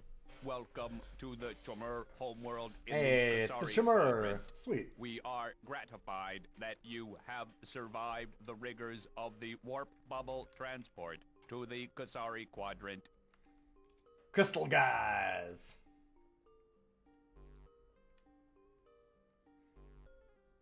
We have initiated colonization at high productivity levels.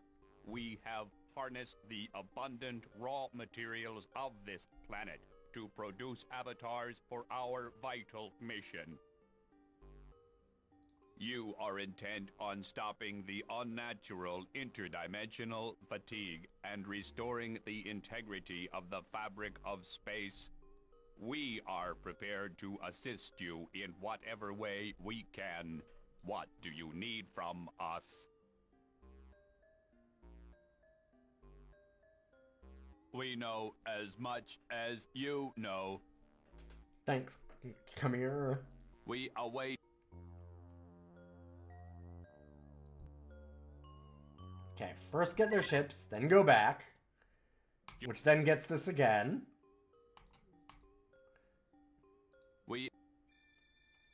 And then we can go and see the colony. Man, having to go through the conversation every time to go and look at this screen, which is apparently really important, just sucks. Sucks real bad.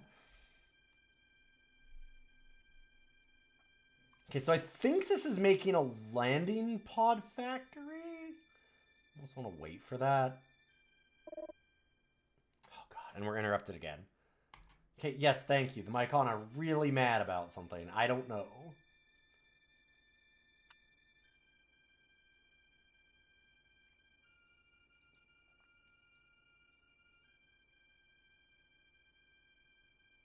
Here, take some stuff. Can we even have them transfer to us? We can, without a landing pod. Okay. Because before it was showing the landing pod as taking them. Weird.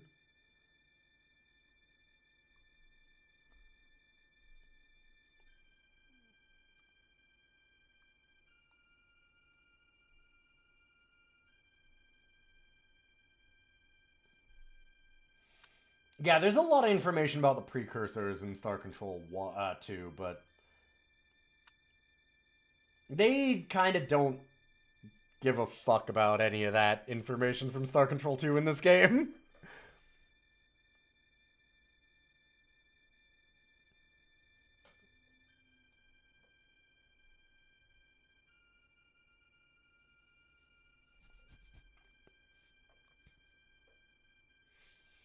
I feel like the frustrations of trying to manage an interspecies coalition was intended, still really annoying in the game. I mean, they do that in Star Control 2 a bit, but it's done very differently. Okay, so we... What did that make? Is that a... So that's not a pod. Was it another factory? What did it... I guess it just made more factory? Did we get fuel? Because apparently we were out of fuel. But I can't see where fuel is. So... Maybe?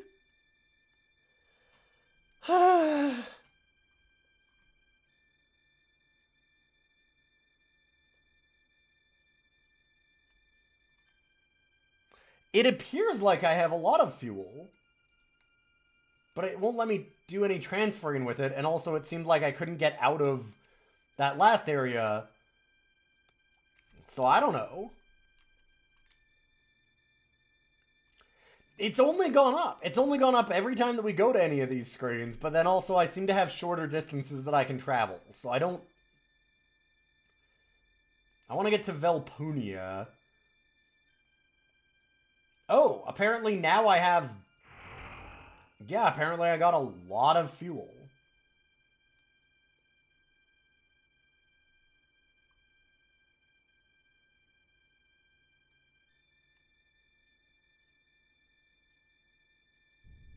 Okay, I need to see what they did. This is the Urquan, I think. And the other one was Astartes. Is where we have the siren? Yeah, okay. Greetings to the captain of the League of Sentient Races, from Zorak, Urquan Master number 3. I am gratified that you have located us in such short order.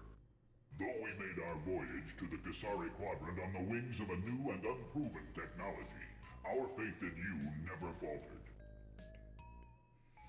Yo, thanks for stopping by, Heavy Answer. Also, you should definitely check out Heavy Answer if you haven't. Very, very cool streamer. Wonderful person. Thank you for stopping in.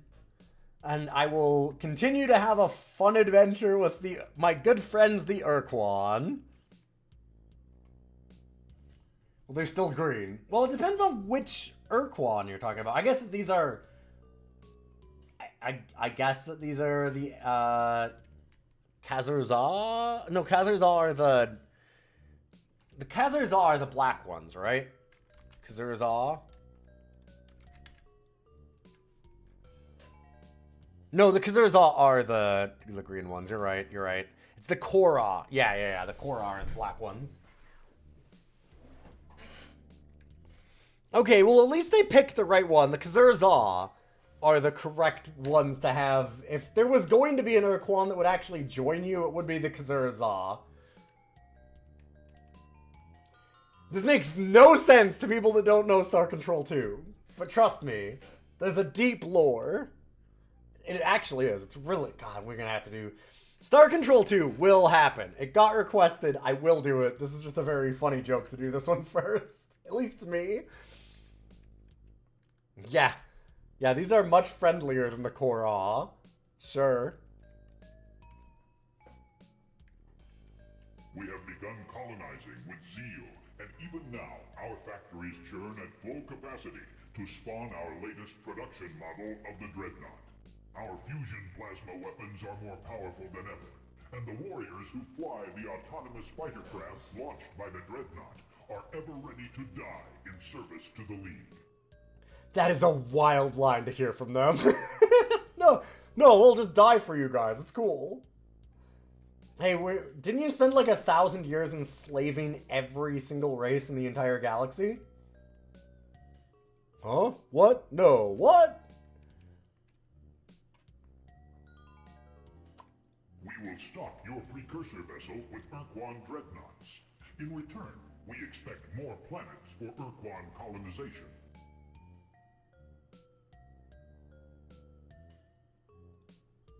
We recognize that we have much to prove to you, to atone for our all-too-recent and all-too-lengthy doctrinal wars, which you brought to an end when you defeated us and destroyed our precursor battleship, the Samatra. In our reckless zeal to carry out our misdirected doctrines, we tried to enslave or obliterate all sentient life in the galaxy. But now that is in the past, and we seek to aid you in your oh my god.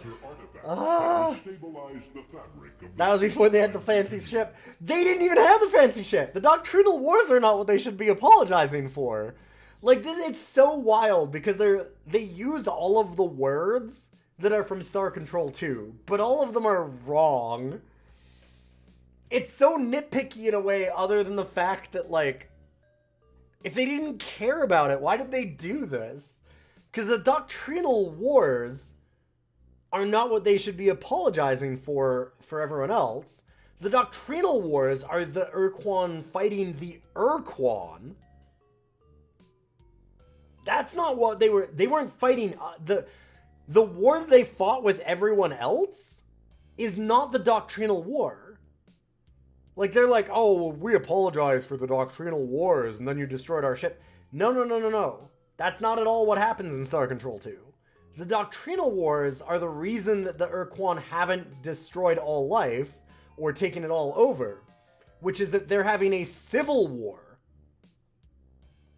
And that's the doctrinal war.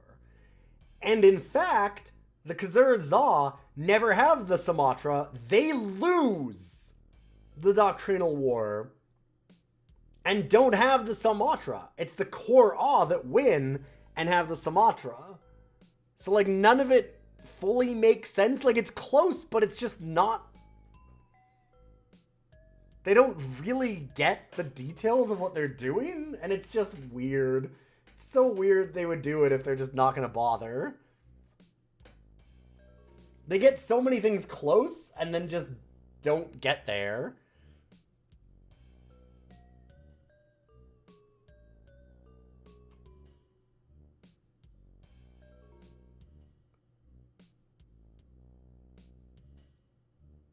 Yes, let us put such unpleasant memories behind us and rise up to grip this quadrant in our iron tendrils and tear its darkest secrets from its innermost heart.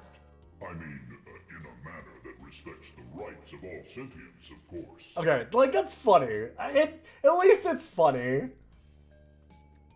We are in alignment with you, Captain. How may the Urquan... Oh my god, okay. Carry on, sure. That's so weird. It's just super weird to see them that way.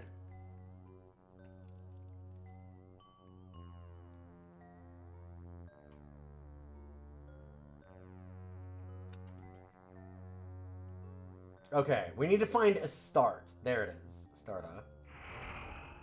And apparently we have infinite fuel now, so I don't know. Why didn't we get fuel before? I need to see what they did to the Siren, because I see this image of the Siren, and it makes me go, oh god. Hello, Brave. Oh god! I am Colony Commander Lelore, and I welcome you to our new homeworld in the Kasari Quadrant.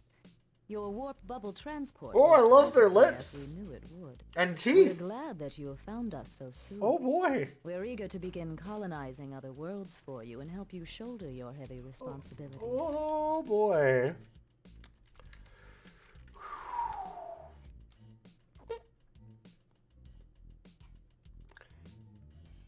So,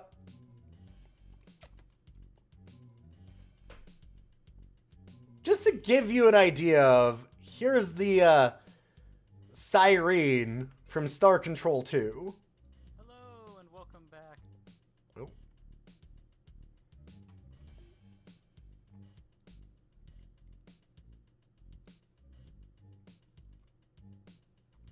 Here.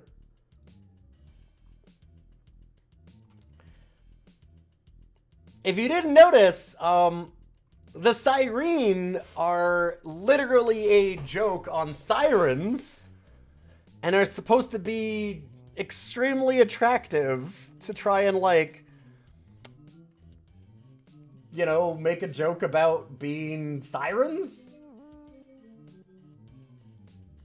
It's not necessarily the best thing about Star Control 2, but it's very weird what they did that. Yes, they also, their ships are Penetrator class, which, yeah. Yes, they have their dildo ships called the Penetrators.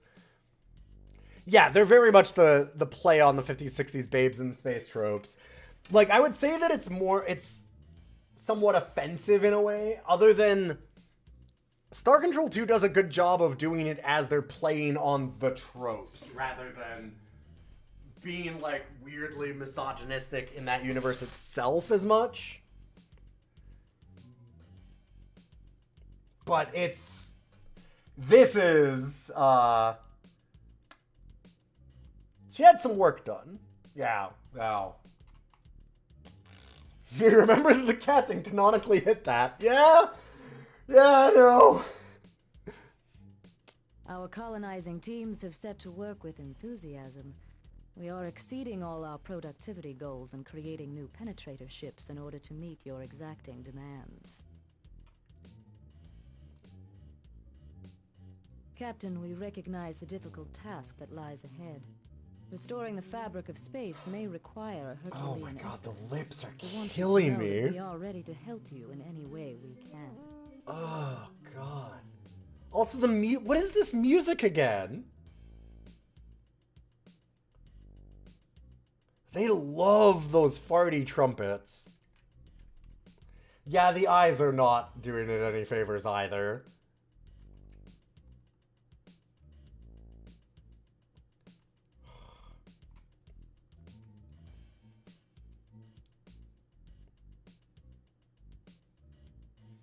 Like, they had a lot of goofy music in Star Control 2 because it's a goofy game. It's not a very serious game. But again, here, we were listening to some Star Control 2 music before when we did the intro to this. listen to, like, for example, the Urquan intro. For the Khazar-Za, the ones that we just saw, the green ones. If it will actually play it. There we go. How is it so much better?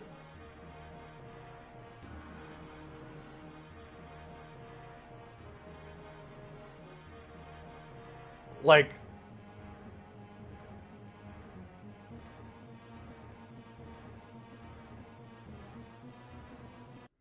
Yeah, they could have just painted an actress blue, or just, like, changed the tint of somebody to be blue. Oh, man. I'm curious what the Sirene's theme was.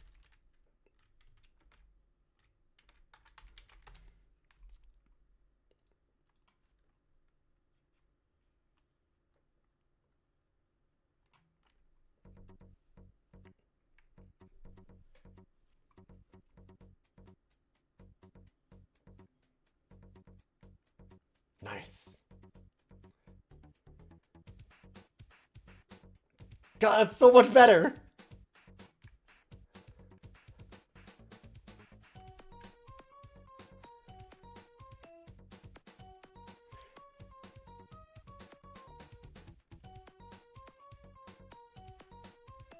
Like, it can be fun and playful and still not...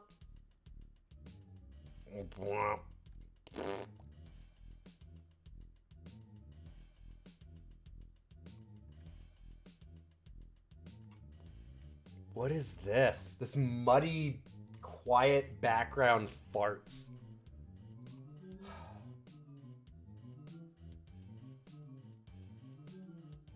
We have no direct knowledge of the Eternal Ones, but we occasionally catch psychic glimpses of a deep evil underlying the entire cosmos, and occasionally rising up to decapitate all beings. This is just the Reapers. That is kind of wild how much this is that.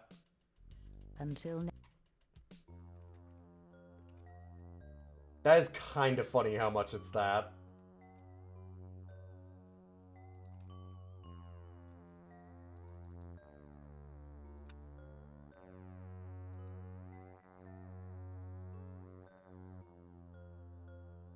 I'll give them some resource units.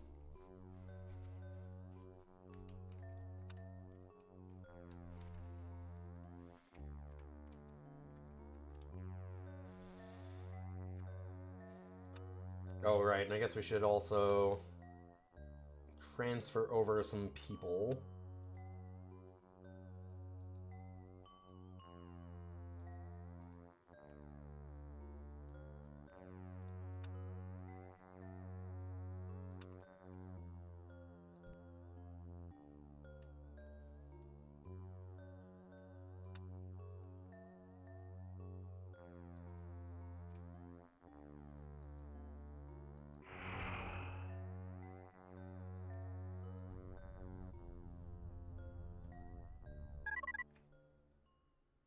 Hi, Captain. How can we help? You can't. We only know what the... Talk to you. I don't want to talk to you. I just want to go here. What we need to do is actually just sit on this screen and do nothing until it gets us launching pods, because we literally can't progress until there. So you'd honestly just have to sit here and wait for it to start pumping out stuff.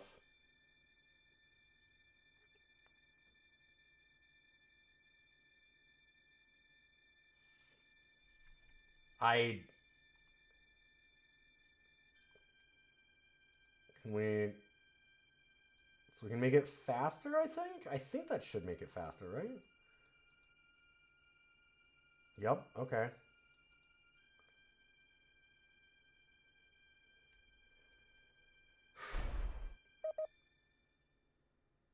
The precursors were so threatened by these Eternal Ones that they had to go away or go back or go under.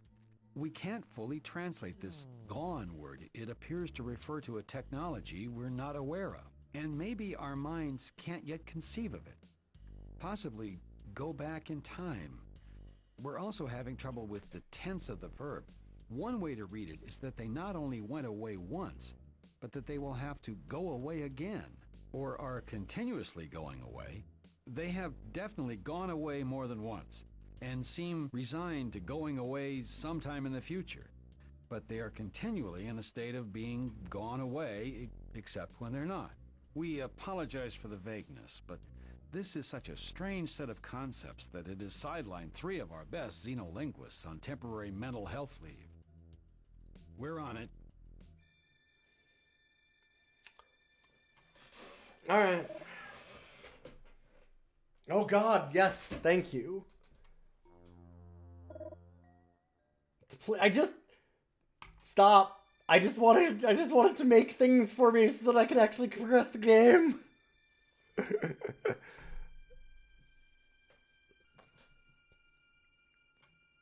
Thrilling.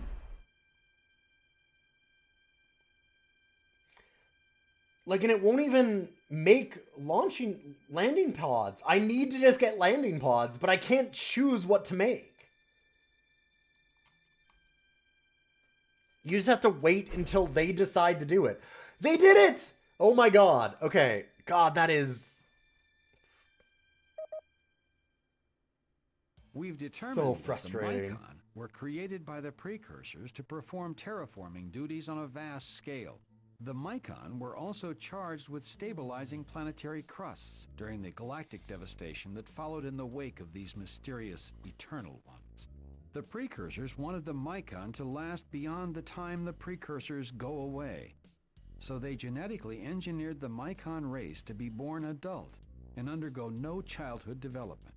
The Mycon could manipulate their own genetic material to accomplish specific tasks, but have no possibility for the kind of random mutations that can allow a race to develop on its own. If they could develop normally, they might die out, and the precursors needed them around too much for that. But ironically, that caused the Mycon to be unable to fulfill their precursor potential. What? We're on it. Okay.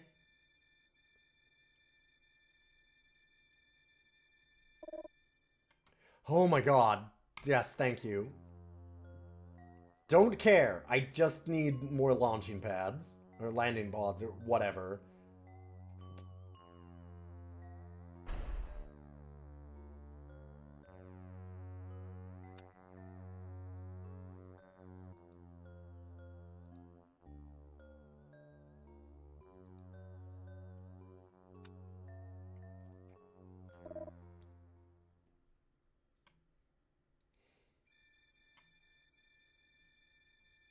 And it's just constantly telling me the things that I haven't done. But I can't do those things, really. Until it gives me more landing pods. Did it make a research thing? It did! Actually, that's a good point. Can we do anything with that? Oh, okay. We've discovered an item that resembles a 20-foot-tall flat spoon. The precursor records refer to this as the plasma regroover. We have no idea what it does, but the notations indicate that it's important to precursor terraforming. We're on it. This fucking music is so miserable.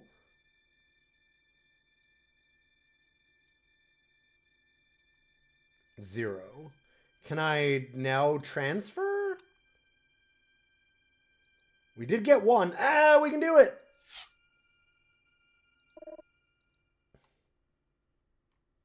Thank you.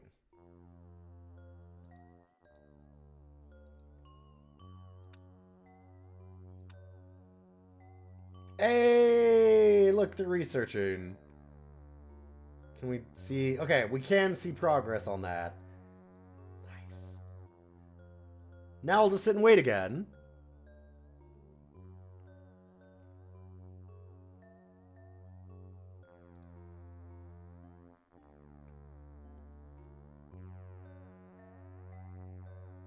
Oh, thank God. That's actually kind of fast.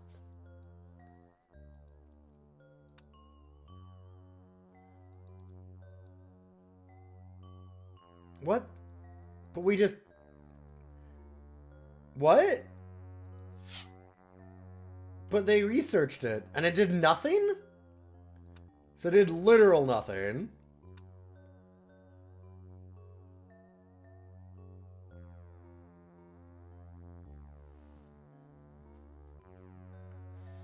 Yeah, it probably wants to leave ships on the Mycon planet. That might be true. I just... Why did it give me nothing there?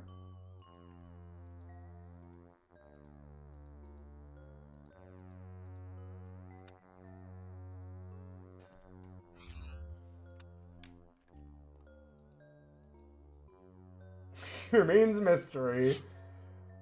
Oh my god. I guess that we probably have to give it to everybody to research one by one? Maybe that's what we have to do? Maybe.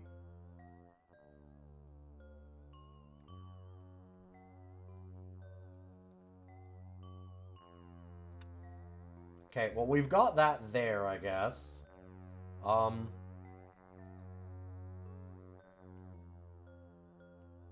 Here, we'll leave them with some defenses, I guess. Sure. Oh, I could have selected those all as one group. I see. I should have done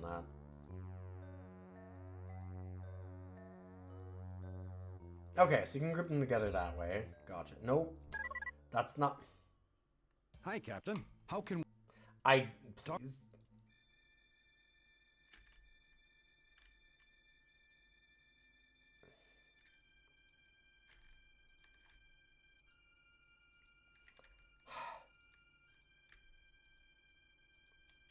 Game. There we go. Okay. Hey! Tooltip different on any of the new ones? The research ones? Yes, I know. Thank you. It's real big on interrupting us.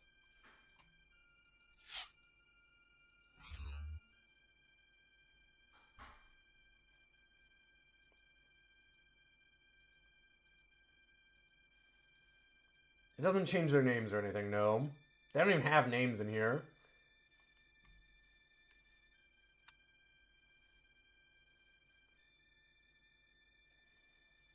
So the Mycons are at Janus?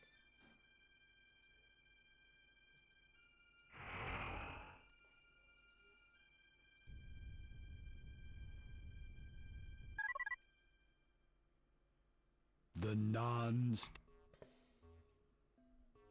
It's the Vox? Vox are the non-steel. Okay. Vox. The non... So the Vox are stealing. But they didn't say that last time, weirdly. Also, in all this time, nobody's made an extra ship yet, huh? It takes a very, very long time for that to happen.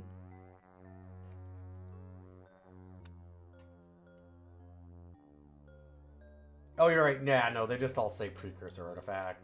They still say the same thing. We got some pods.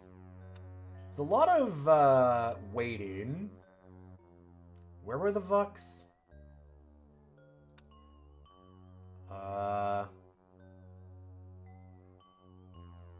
Sure.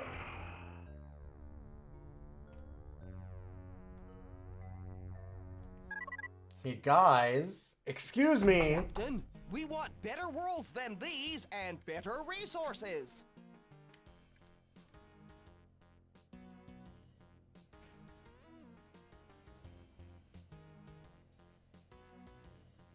That's better. Lies! Fallacious lies dreamed up by some barely sentient fungus. It is a vicious lie. There is no proof of this.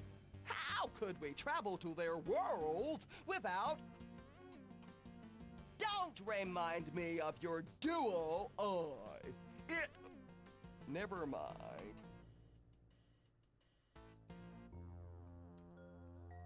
Cool. We got that conversation done.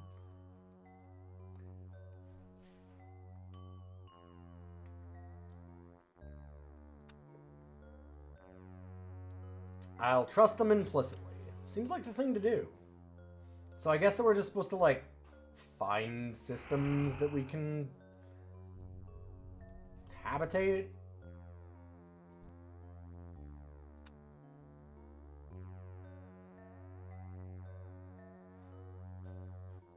Ah, the Vux like it. So let's create a colony with a bunch of Vux, I guess. Let's see what that's like. This is kind of neat, like managing all of the different groups. I like what they're trying to do here.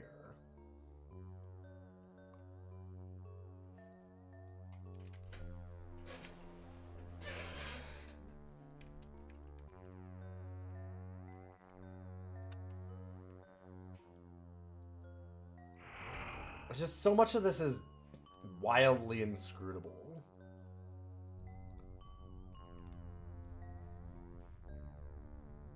Okay, so I guess this is kind of the gameplay loop for a while. We're not really finding any new groups either. We found the Doogs, but that was it. Let's try this one.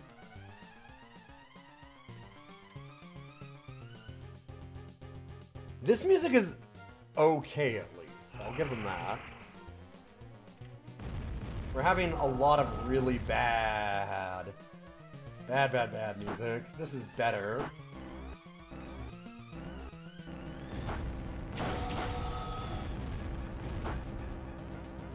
Right. Just gonna suck them in.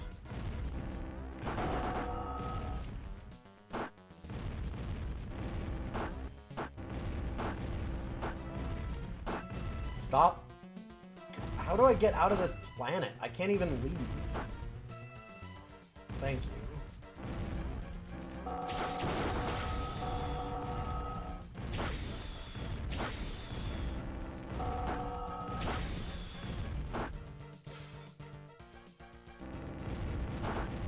This was always the problem with Star Control, to be fair. This is not just the Star Control 3 problem.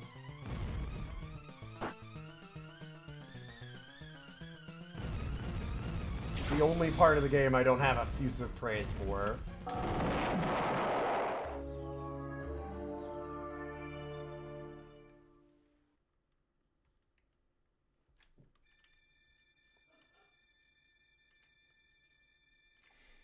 Yeah, the weird angle exacerbates the issues with it, for sure.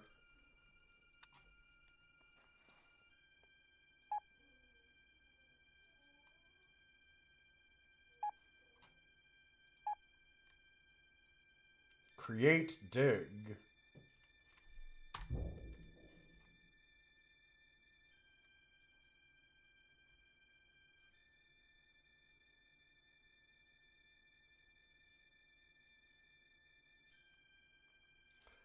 The idea of, like, founding colonies on specific parts of planets is pretty cool. I definitely like that.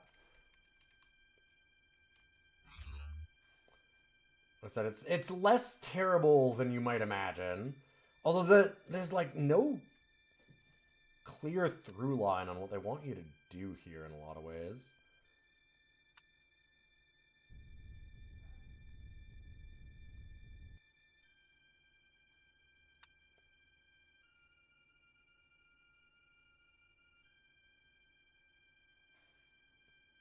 Good spot for the Vux again.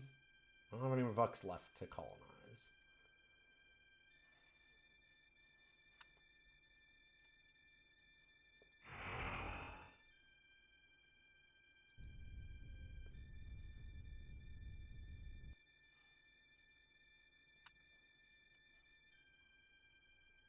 Like, going around colonizing these places doesn't fully make sense. Like, it's just weird.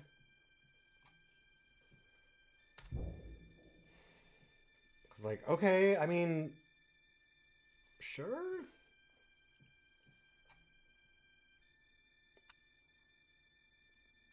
It doesn't feel like that's a big priority. We're worried about the galaxy dying. Why are we making colonies?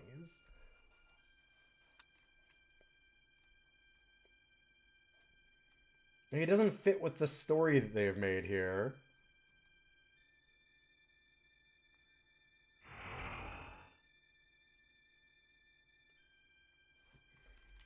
Okay, I'm gonna look at a little bit more here. Okay. So we need to go to Nix 1. I'm gonna go to Nix 1. I'm looking at a guide for what to do. Unnatural interdimensional fatigue suddenly causes the Pika system to collapse into nothingness, leaving behind a strange, dark anomaly. Okay, is that the Pika good system or bad? appears to be gone. We need to go to the space it used to occupy to take readings. Okay. Whatever you say. Oh, for God's sakes. Yes, thank you.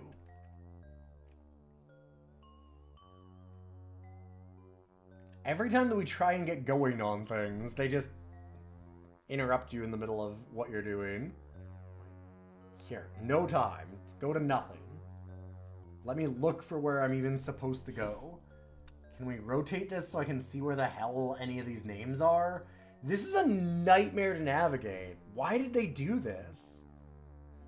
There's lots of great ideas in this game, actually. Like, way more than I realized. But, boy, this is just...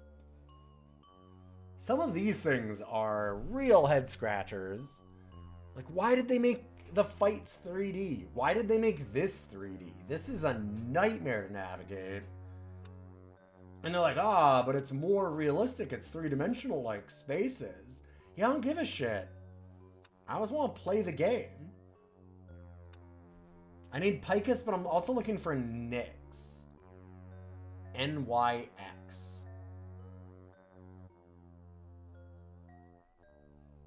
On the bottom part is Picus.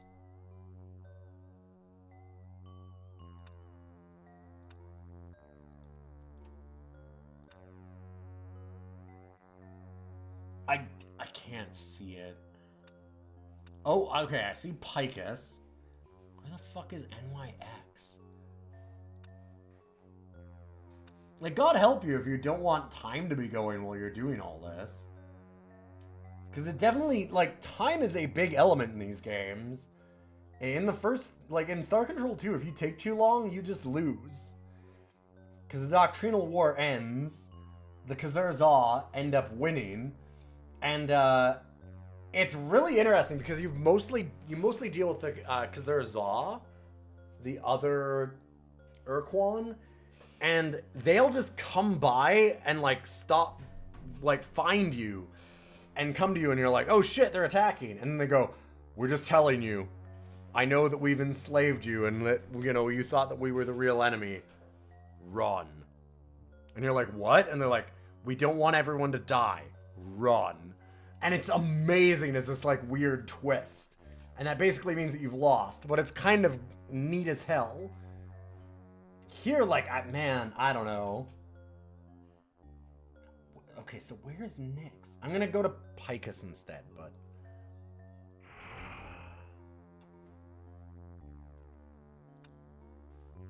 Yeah, it's definitely scripted to happen here. Okay, so I've gone to Picus. Is this the scan that I need? So what scan do I make?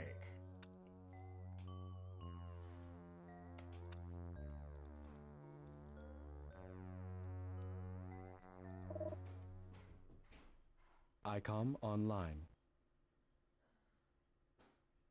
A signal received from an emitter on Fomalhaut 5 confirms... A signal received... Okay. Well, I went to Picus. It didn't do anything, but I did go there. Where is Nyx? N-Y-X. This is...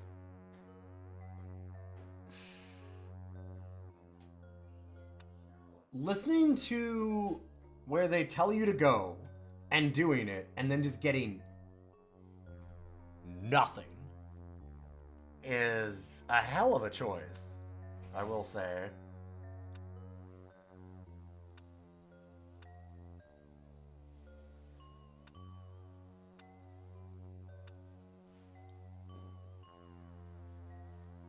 Where is NYX? Where's Nyx? I cannot see it.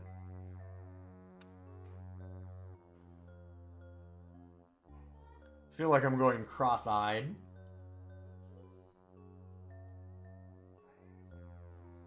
There's a lot of really cool ideas in this game. This game is...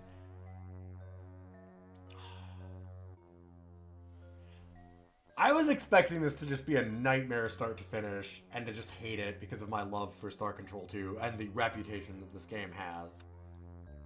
And it's less of a nightmare than I thought. And I think because of that, it's even more disappointing. I cannot seem to find where Nyx is.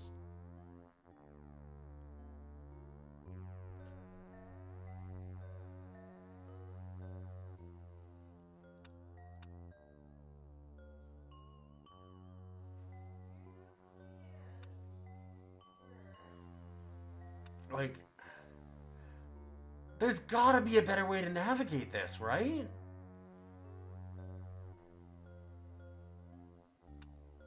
Like, what are... I can't find that Fomalhaut either. Where are these things? And there's no, like, turning on names just shows names for the things that I've discovered, but I don't... That's not useful! I've already discovered those. I don't need those names.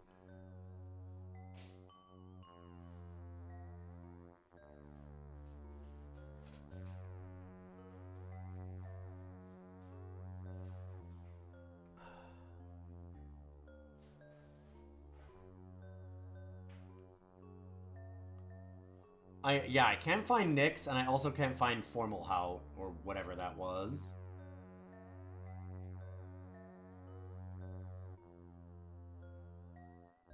It's in the center row. Oh, I see Fomalhaut. Fomalhaut? Sure. Can I... Oh, I have to... Okay, sure. So the rotation is not tied to time. So why does it rotate? It is the I guess so that you can navigate it, but then... A grand celebration. They could have just not done that. You found our location and arrived exactly as the Ultron predicted. Even though your warp bubble transport sent us to an unknown star system, you still found us in the manner the Ultron foresaw. I am High Proctor Borogarl, and I officially announce festivities in your honor. Many Utwig now bow before you and offer their profuse greetings. They could have just let you rotate it with arrow keys or something. They could have just not done rotation at all. May I suggest to you a very cool thing that worked real well? Let me show you a thing. This is neat. It's really cool.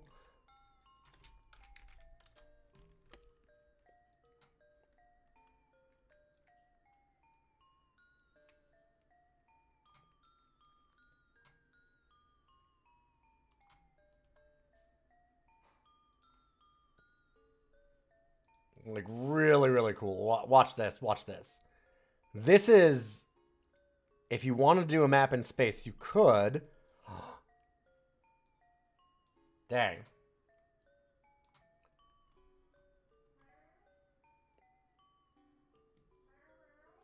Look at that. It's a map of space.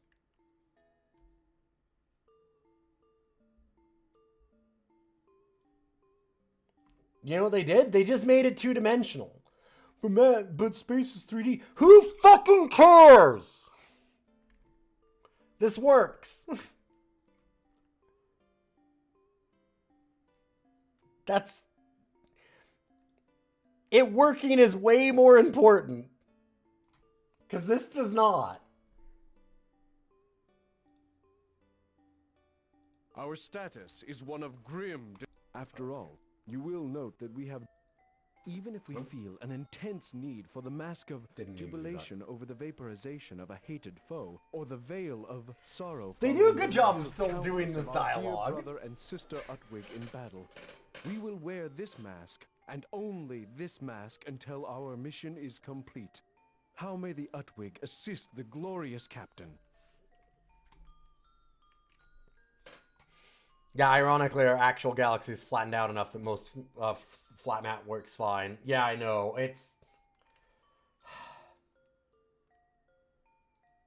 The Ultron tells me that you are destined to converge on the center of the galaxy and face the ultimate evil that is trying to eat all galactic sentience.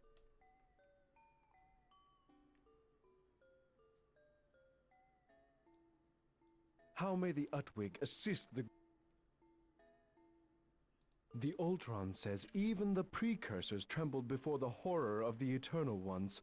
The Eternal Ones factored heavily in the disappearance of the precursors. Someone on the Mass Effect writing team really likes Star Control 3. Informs me that this is going to seem painfully cryptic to you. I hope you understand. The Ultron's coruscations indicate that your future action...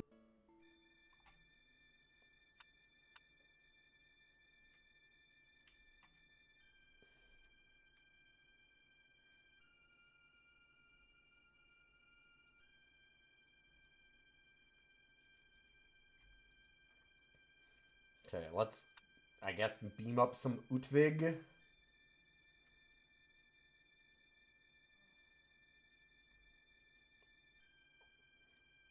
And then it shows us having their ships. And then I leave and, oh, I don't have any of their ships. Gotta remember to actually go over and pick them up. Wild.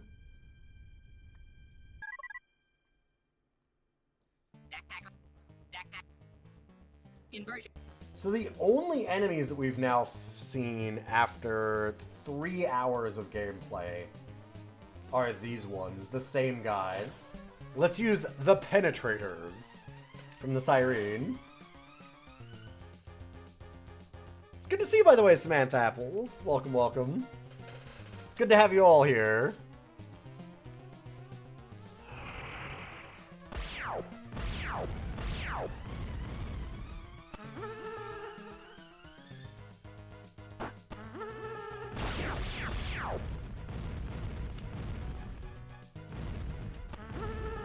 No, Cat, you going in front of the screen is not easy for me.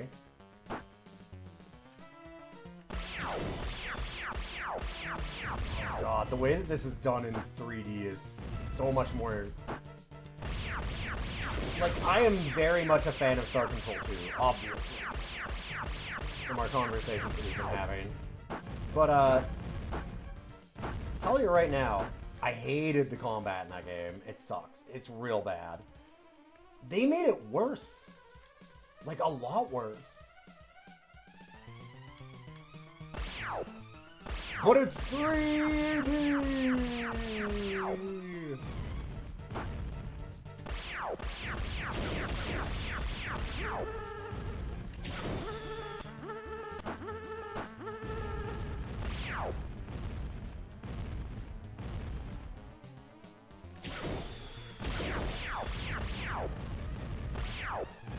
God, I forgot how bad these were to control.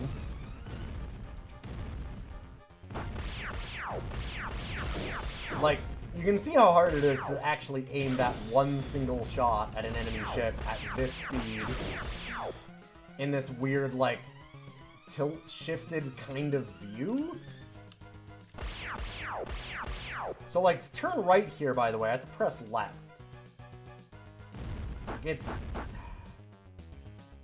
Because it's you're turning your ship, right? You're not actually moving, which makes sense, but oh my god, like, I got close. I almost hit them once. It's generally better to let them just die on hitting asteroids. Which, honestly, that was kind of the case with Star Control 2, but...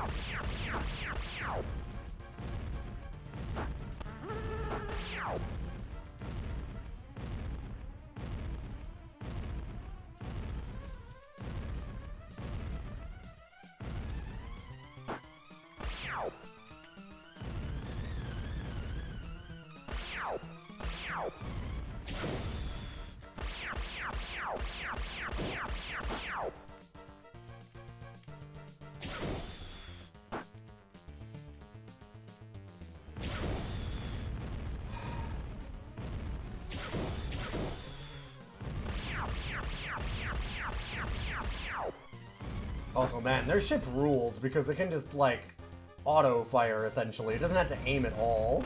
There's just no dodging those. Here, I'm just gonna... You know what? Okay, I can't even crash into things. I'm gonna hit this planet. Nope, nope. Thank you.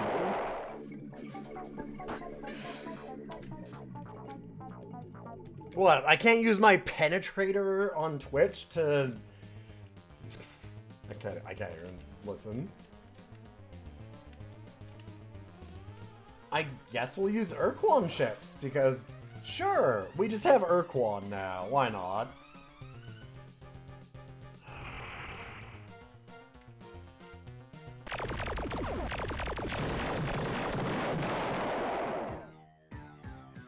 Launch fighters.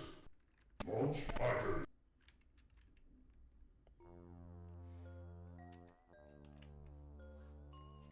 That's a little better. Alright, well...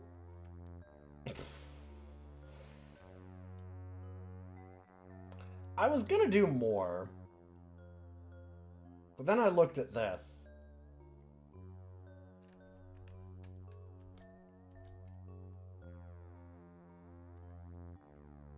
And,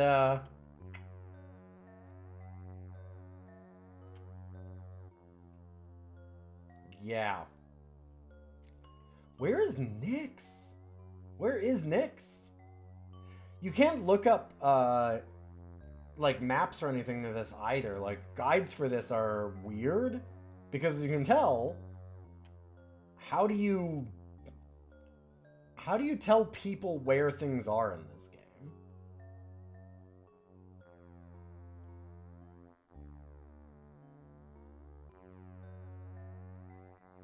NYX was apparently a thing we were supposed to go to. I've just been looking at a full walkthrough, because why not?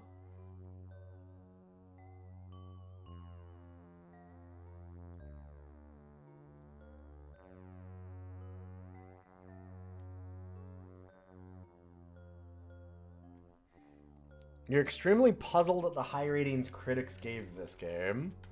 Did it get high ratings? It killed the franchise. I feel like it didn't, but maybe it did at the time? I don't know. My shiny Ah! We Arelu are so pleased. You surpass our greatest expectations. We are very proud of how far you have come since we defeated the hierarchy of battle thralls. No, it did get a good review. Huh. Or so long ago, depending on your proximity to time. But it was a glorious victory, and one that becomes you so. What's wrong with your head? Behold, you have a new precursor vessel at your command. Our vested interests in your development have been richly rewarded. Was it talking with those brain pulsating things? I guess so.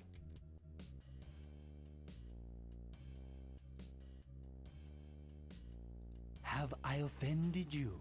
How can I appease you? Do not be hurt. I am feeling only pride for you. Do you understand now? Well, we thanks. are well pleased, my bright and shining one. Your achievements grow, but your potential shines. The human mind is so direct. Although such behavior might be viewed as impolite from a more mature race, a younger race like yours must be accorded a wide latitude. Your mind is so short-lived that in order to accomplish anything, you must get to the heart of the matter immediately, lest you die before you see the task completed. So this is just a loop that, when it gets to the head wiggle, when he does like the real fast head wiggle with the right side of his head almost busting out, then it just like loops back to the beginning, huh?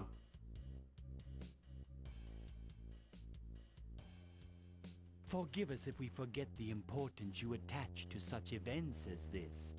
Our context is infinitely broader than yours in scope, both in space and time.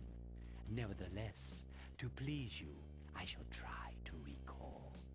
Yes, now I remember. The Araloo were where we always are. You simply didn't look in the right place. Or perhaps in the right time. Then you did not need us, so we did not come. Now you do need us, so we are here. It just like resets the loop, which is weird. You judge us by standards far below our purpose. Understand that we have never taken our protective gaze from you. Okay, cool. We Araloo visit many planets. Recent events have caused the universe to lose some of that stability, at least local. Okay. I do not speak, my child, but it is a natural mistake to make. But once the thought blossoms on the Araloo mind, if they should float past a psyche that they're floating out their seeds into our brains. Got you. Grow. You humans still express your thoughts through cumbersome vocal gyrations, but you are such a fresh pulsing your head seems a lot less seeing the exertion of speech is becoming to you. Hearing exerting. Your speech evokes rich memories, but your species shatters old limitations quickly, do you not? Deeper capacities are flowering in your species, as reflected by humans with... What crude term do you apply to them? I just want to point again to the farty music in the background. Children or grandchildren that feels the same for capacities. All of the different groups.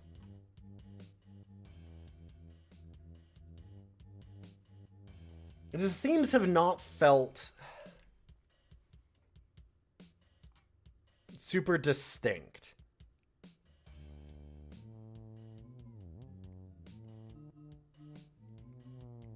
And also, bad. This is bad. It's...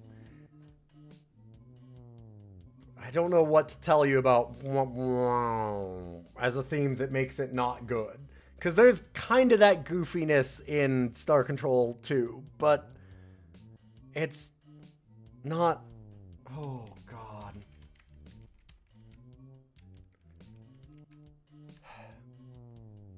It's used more sparingly and for specific, like, groups and stuff.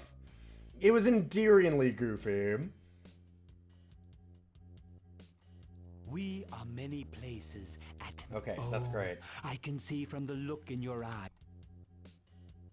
Our ships move between our home and true space through weaknesses in the...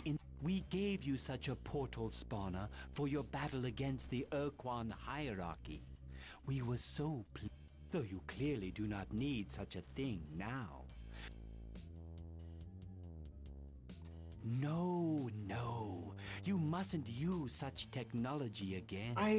We gave you a portal spawner so that No, you that could was defeat plot the convenience. hierarchy. Oh, God. Without our gifts and guidance, the hierarchy would have been victorious, leading to greater catastrophes for your beautiful, unspoiled race. Okay, you must trust this, sure. We do not seek blind trust. Although the answers are so bright, they would blind your developing mind. No, we prefer childlike trust to blind trust. Humans are so like our children that we must be careful with our wisdom, lest we...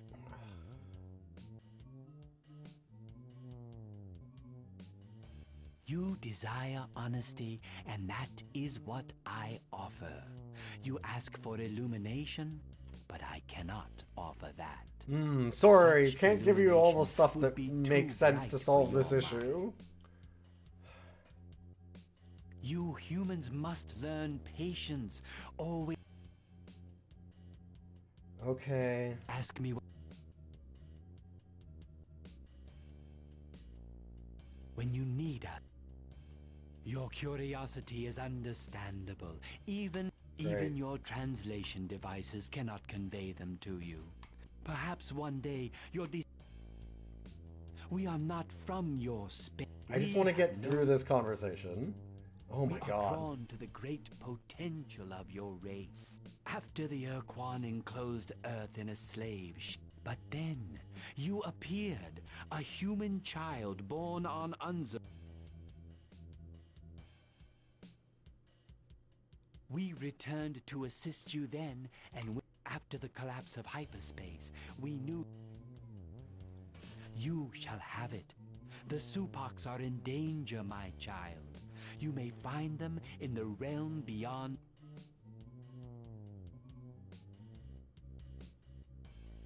You may find the answers at... The Ors are dimensional travelers. Okay. I wish you... Wait, so they gave us coordinates. To where? Wait. To where? Now we can go to... Is it that we couldn't go to Nyx before now? Because now I see Nyx. Was it just that Nyx didn't exist until they showed up?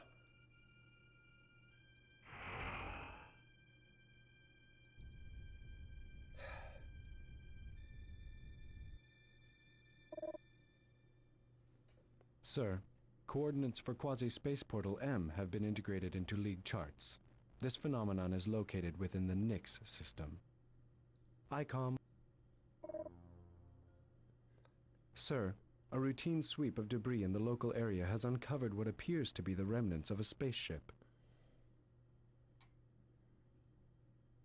ICOM.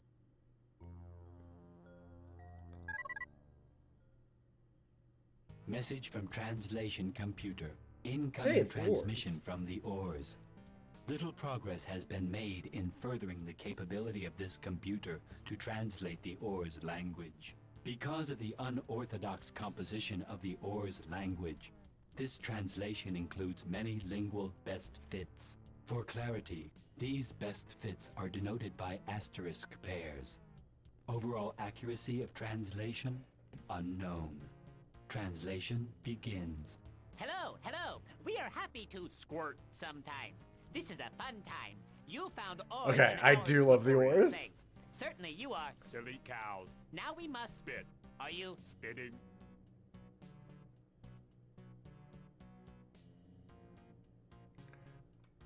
See, like, they do get some of the dialogue. This part's fun. Other places too much hurt. So ores slipped here. Here it is smooth and bright and no one hurt. But now this is not our house. Ors will go back to Sad Town. Later we will have parties. So the sad, lonely bubbles will make more special sauce. Be happy. It is best. Thank you. I'm glad they told us to be happy. It is best. So where are the Supocs anyway? Supocs are not here. Ors are here. Where should Supocs play? Above or below? We smelled the Supox again in the slippery place, but they are too sticky. It was Rumple. They tried to play, but they could not find the campground. It is Rumple. Not enough juice. Supox are extra sick. They danced at the party for the Supox. Definitely not like, you know, nuclear weapons. For all. There was no fun. Now Supox are Rumple. No more smiley time. The joke is sorry. You are silly. That is too much fun again.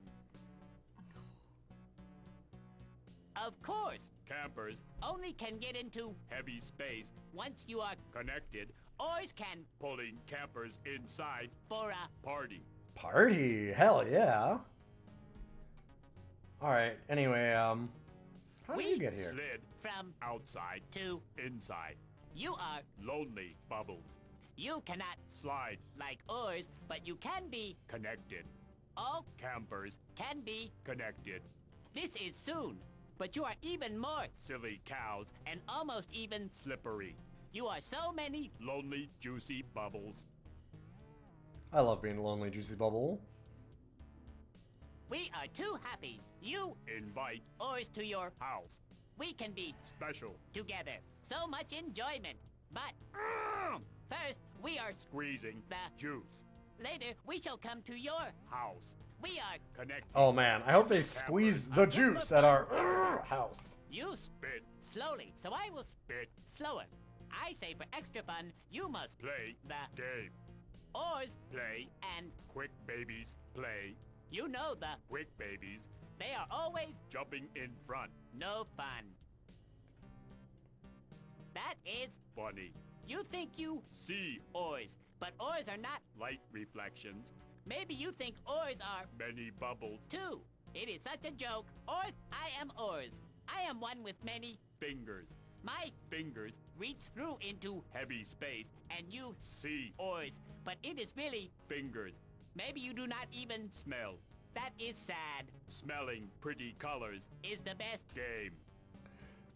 Like, one of the things that Star Control does a really good job of, as you can tell, is, just, like, alien races that feel real alien. There's some good extra-dimensional beings and stuff in this. I really do like that a lot. Okay, so now we're in a different space, and we'd have to go back through the portal, I guess, so that we could see... Yeah, okay. And now we're in Molophane.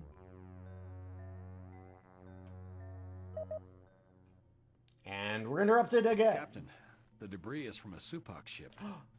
There are numerous entry holes burned into the hull fragments. It's clear that the Supox ship was utterly destroyed. Okay. Whatever you say.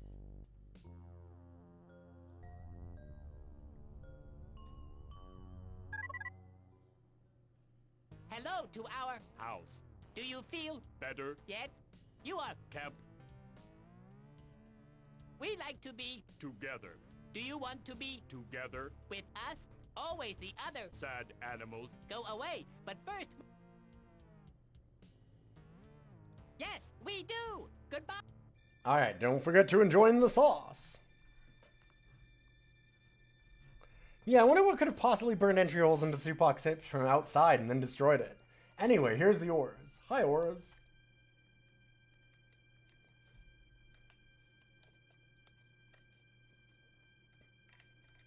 Alright, so that is a little bit of Star Control 3. Now we gotta rank it. And let me just, for no reason at all, none whatsoever, oops, sorry about that, let me just go right ahead and play theme music from Star Control 2, so we can just, I don't know, think about that. Definitely not compare it to Star Control 2, but I haven't ranked yet anyway. Anyways, here's one of the goofy ones, because it's the Mel Norme. Who are the weird cloud people.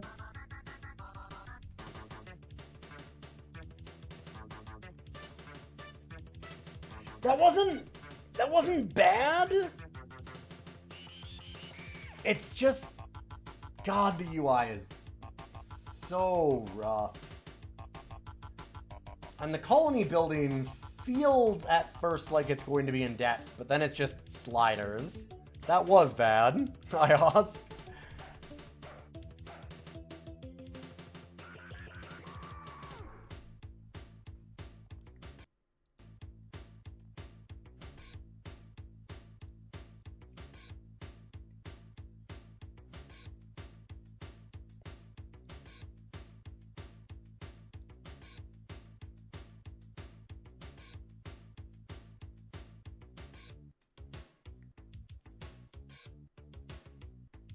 Yes, the super giant star merchants. Oh, sure, the gas cloud people were that. Yeah, fair. You are correct. And here's the siren.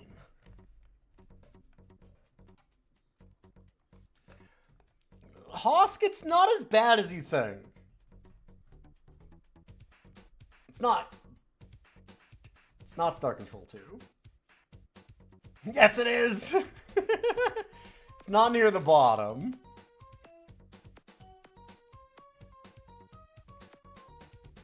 It is definitely not near the bottom. I like a lot of what it's trying to do. It does good writing for the individual characters. Listen, it's not even in the same league as Police Quest 4. We're not gonna get into why. It's not even vaguely close to Police Quest 4, All Dogs Go to Heaven.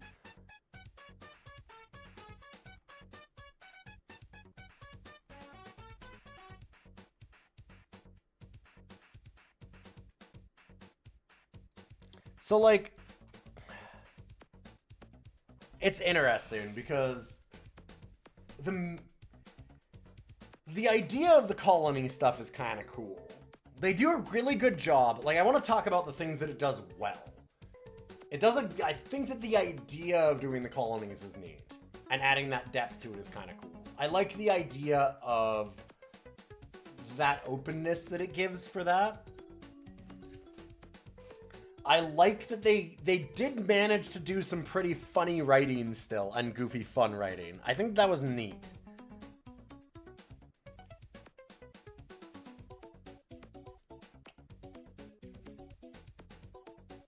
The theme music for all the different races and stuff sucks.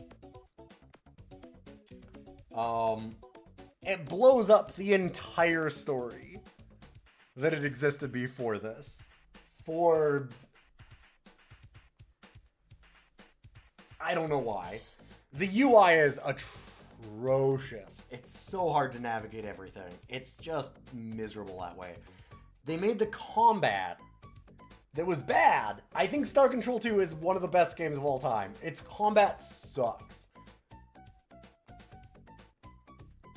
Somehow this is worse. The characters and the way that they changed them, they made it, in a lot of ways, it looks really cool.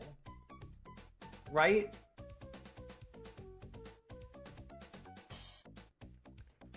Like, I like the idea of that style, of doing the puppets.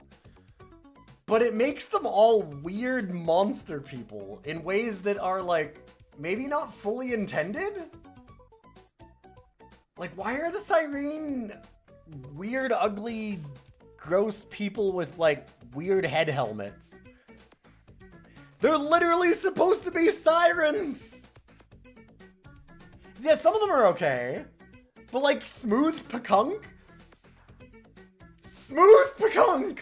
They're bird people! Why are they smooth? Behold a Pakunk is not a thing I wanted to say today. I did not want to say behold a Pakunk. And yet somehow I have to.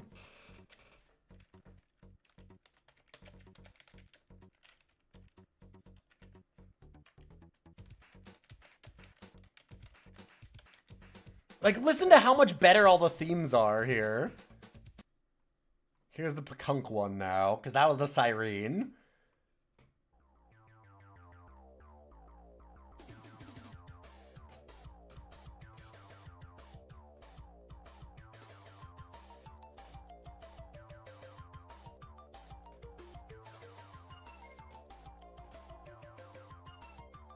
they're all so distinct, and they all match up weirdly, like, with the group. And in this game, there's no connection with the themes. The themes don't feel like they have that. Having to, like, UI issues, that 3D map, awful. Having to, like, you hit escape and go to a menu, but then hitting escape again tries to get you to leave the game. Rather than, like, returning, there's weird things like that that just don't quite make sense. Having to try and go to the colony so that you can do the colony management that it wants you to do constantly means that you always have to go in and do the huge conversation lines with the people and then go to the colony.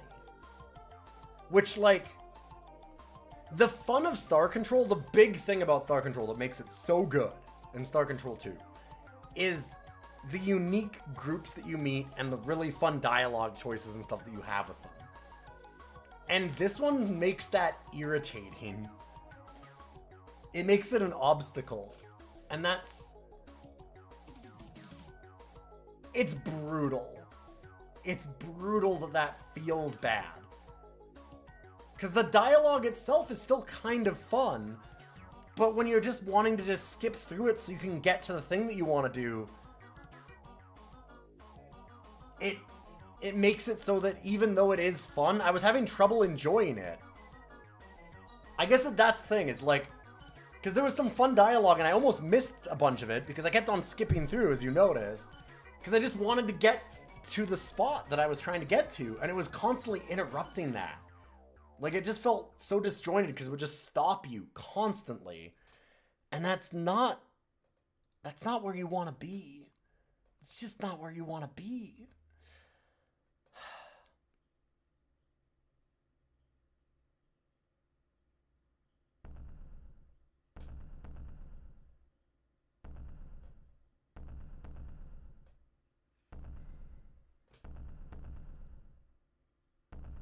Man.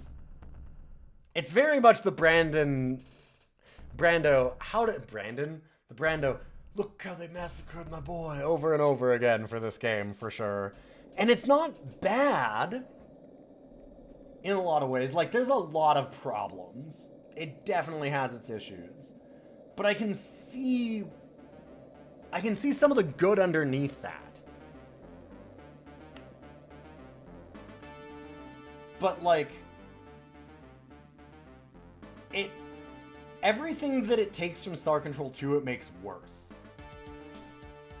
Whether it's the map, whether it's, like, that they just blow up the story, that the combat's even worse somehow, like having made it 3D, having to, like, have your stuff constantly get interrupted, having the dialogue trees just be very, like... Yeah. Instead of dialogue trees, they put clickable paragraphs, exactly. Yeah. It just adds up to a lot of minor inconveniences that become one big frustration over time. The biggest problem that this game has, though, by far, is its proximity to Star Control 2. Like, if this is a wholly original property, you'd probably look at it as being really cool. Flawed, but cool. It being tied to Star Control 2 and seeing it blow up that property and make it into this as this wholly new thing feels very Mass Effect Andromeda.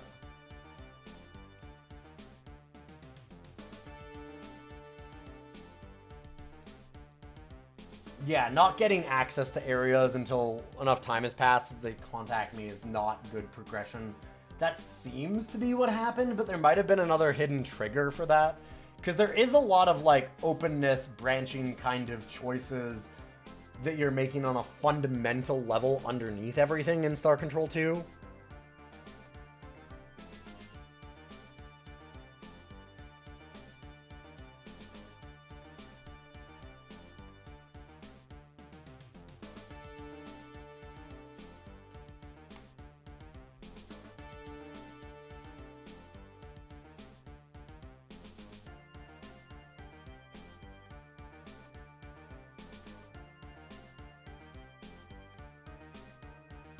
It's an insult to Andromeda. Is it though? This game still works too. People are acting like this game is some horrible nightmare, and it's not. I think that, again, the biggest thing is just that you can see all of the ways that it could have easily been done slightly better. Like, again, like not having a rotating map, not having the map be 3D. Like little things like that. Like just keeping the original like drawings of the aliens. Like you didn't have to make them weird puppets. I think this badness is also overrated.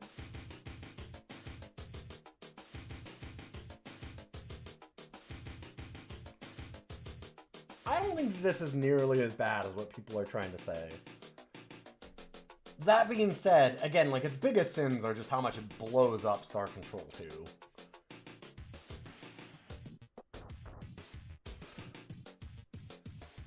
I would rather play... So, like, here's the thing. I think I'd rather play this than King's Quest 7.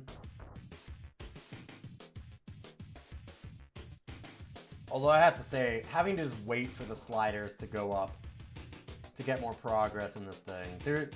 It seems like the gameplay loop would very much come down to a lot of, like, grinding and waiting on those timers.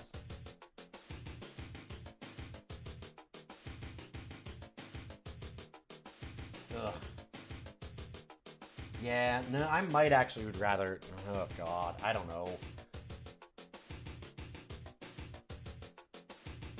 Combat was so bad, too. The dialogue's still fun.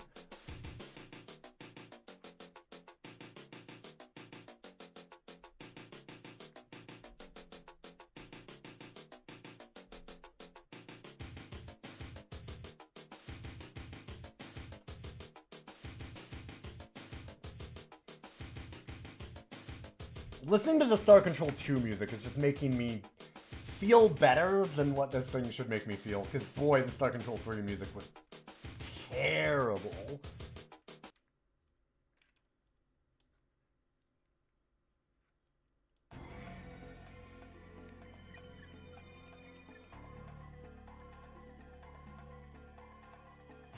God, the music in Star Control 2 is so much more distinct. Like, listening to it now again, I'm starting to again be like, right. Right. It's, like, really bad in Star Control 3, huh? Like, look at how good this music is.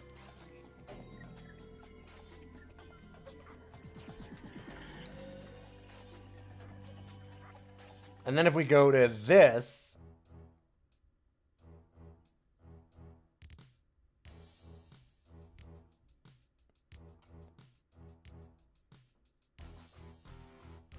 Oh, you know, this is actually... That one's a better theme, to be fair. These are... Why does this sound better than it does in the actual game?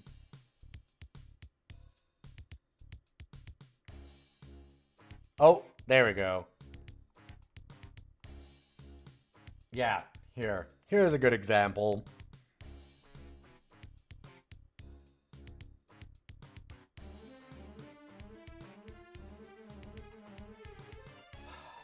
Alright, I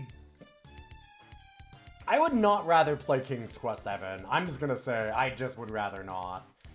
Wetlands is close to this, because Wetlands is also, like, intriguing in its story and terrible in its gameplay, and I kind of feel similarly for this.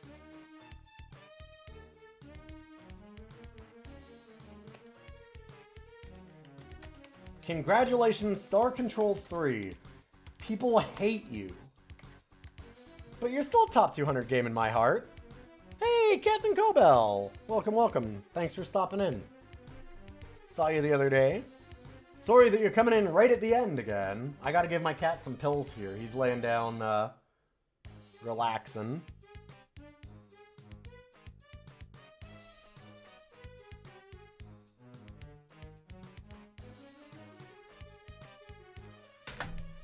Critics somehow really liked Star Control 3. God knows why. Yeah. Again, I don't hate this game. It's just very... It's a very middling game after one of the most influential and interesting games that had ever been made. So, mostly it is death by association. It is real middling, though, in a lot of ways. Its biggest problem is coming after Star Control 2. And it also has a lot of other problems, which we're not going to let it get away with. That UI is atrocious. And actually managing to make the combat from Star Control 2, which is terrible, worse, is truly an incredible feat. But thanks for stopping in. I do appreciate you being here. Thanks for stopping by, everybody. If you want to check out the VODs, also, this is not 86, it's 87 is the episode we're on. Just realized. You can always check out all of the VODs, and these are the episode numbers, if you don't notice that. And you can also see where I've rated all the games by going to DOScider.neocities.org. So I appreciate you all being here for our 300th ranking. Going to Star Control 3. Somehow. We definitely did not mean to rank Star Control 2 today, and then accidentally load Star Control 3. Somehow.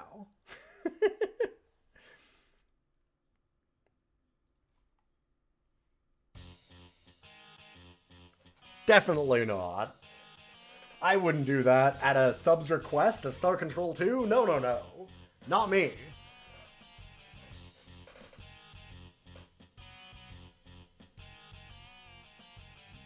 Thank you all for being here. I'm going to host you over to somebody else, so don't go away. Goodbye to YouTube.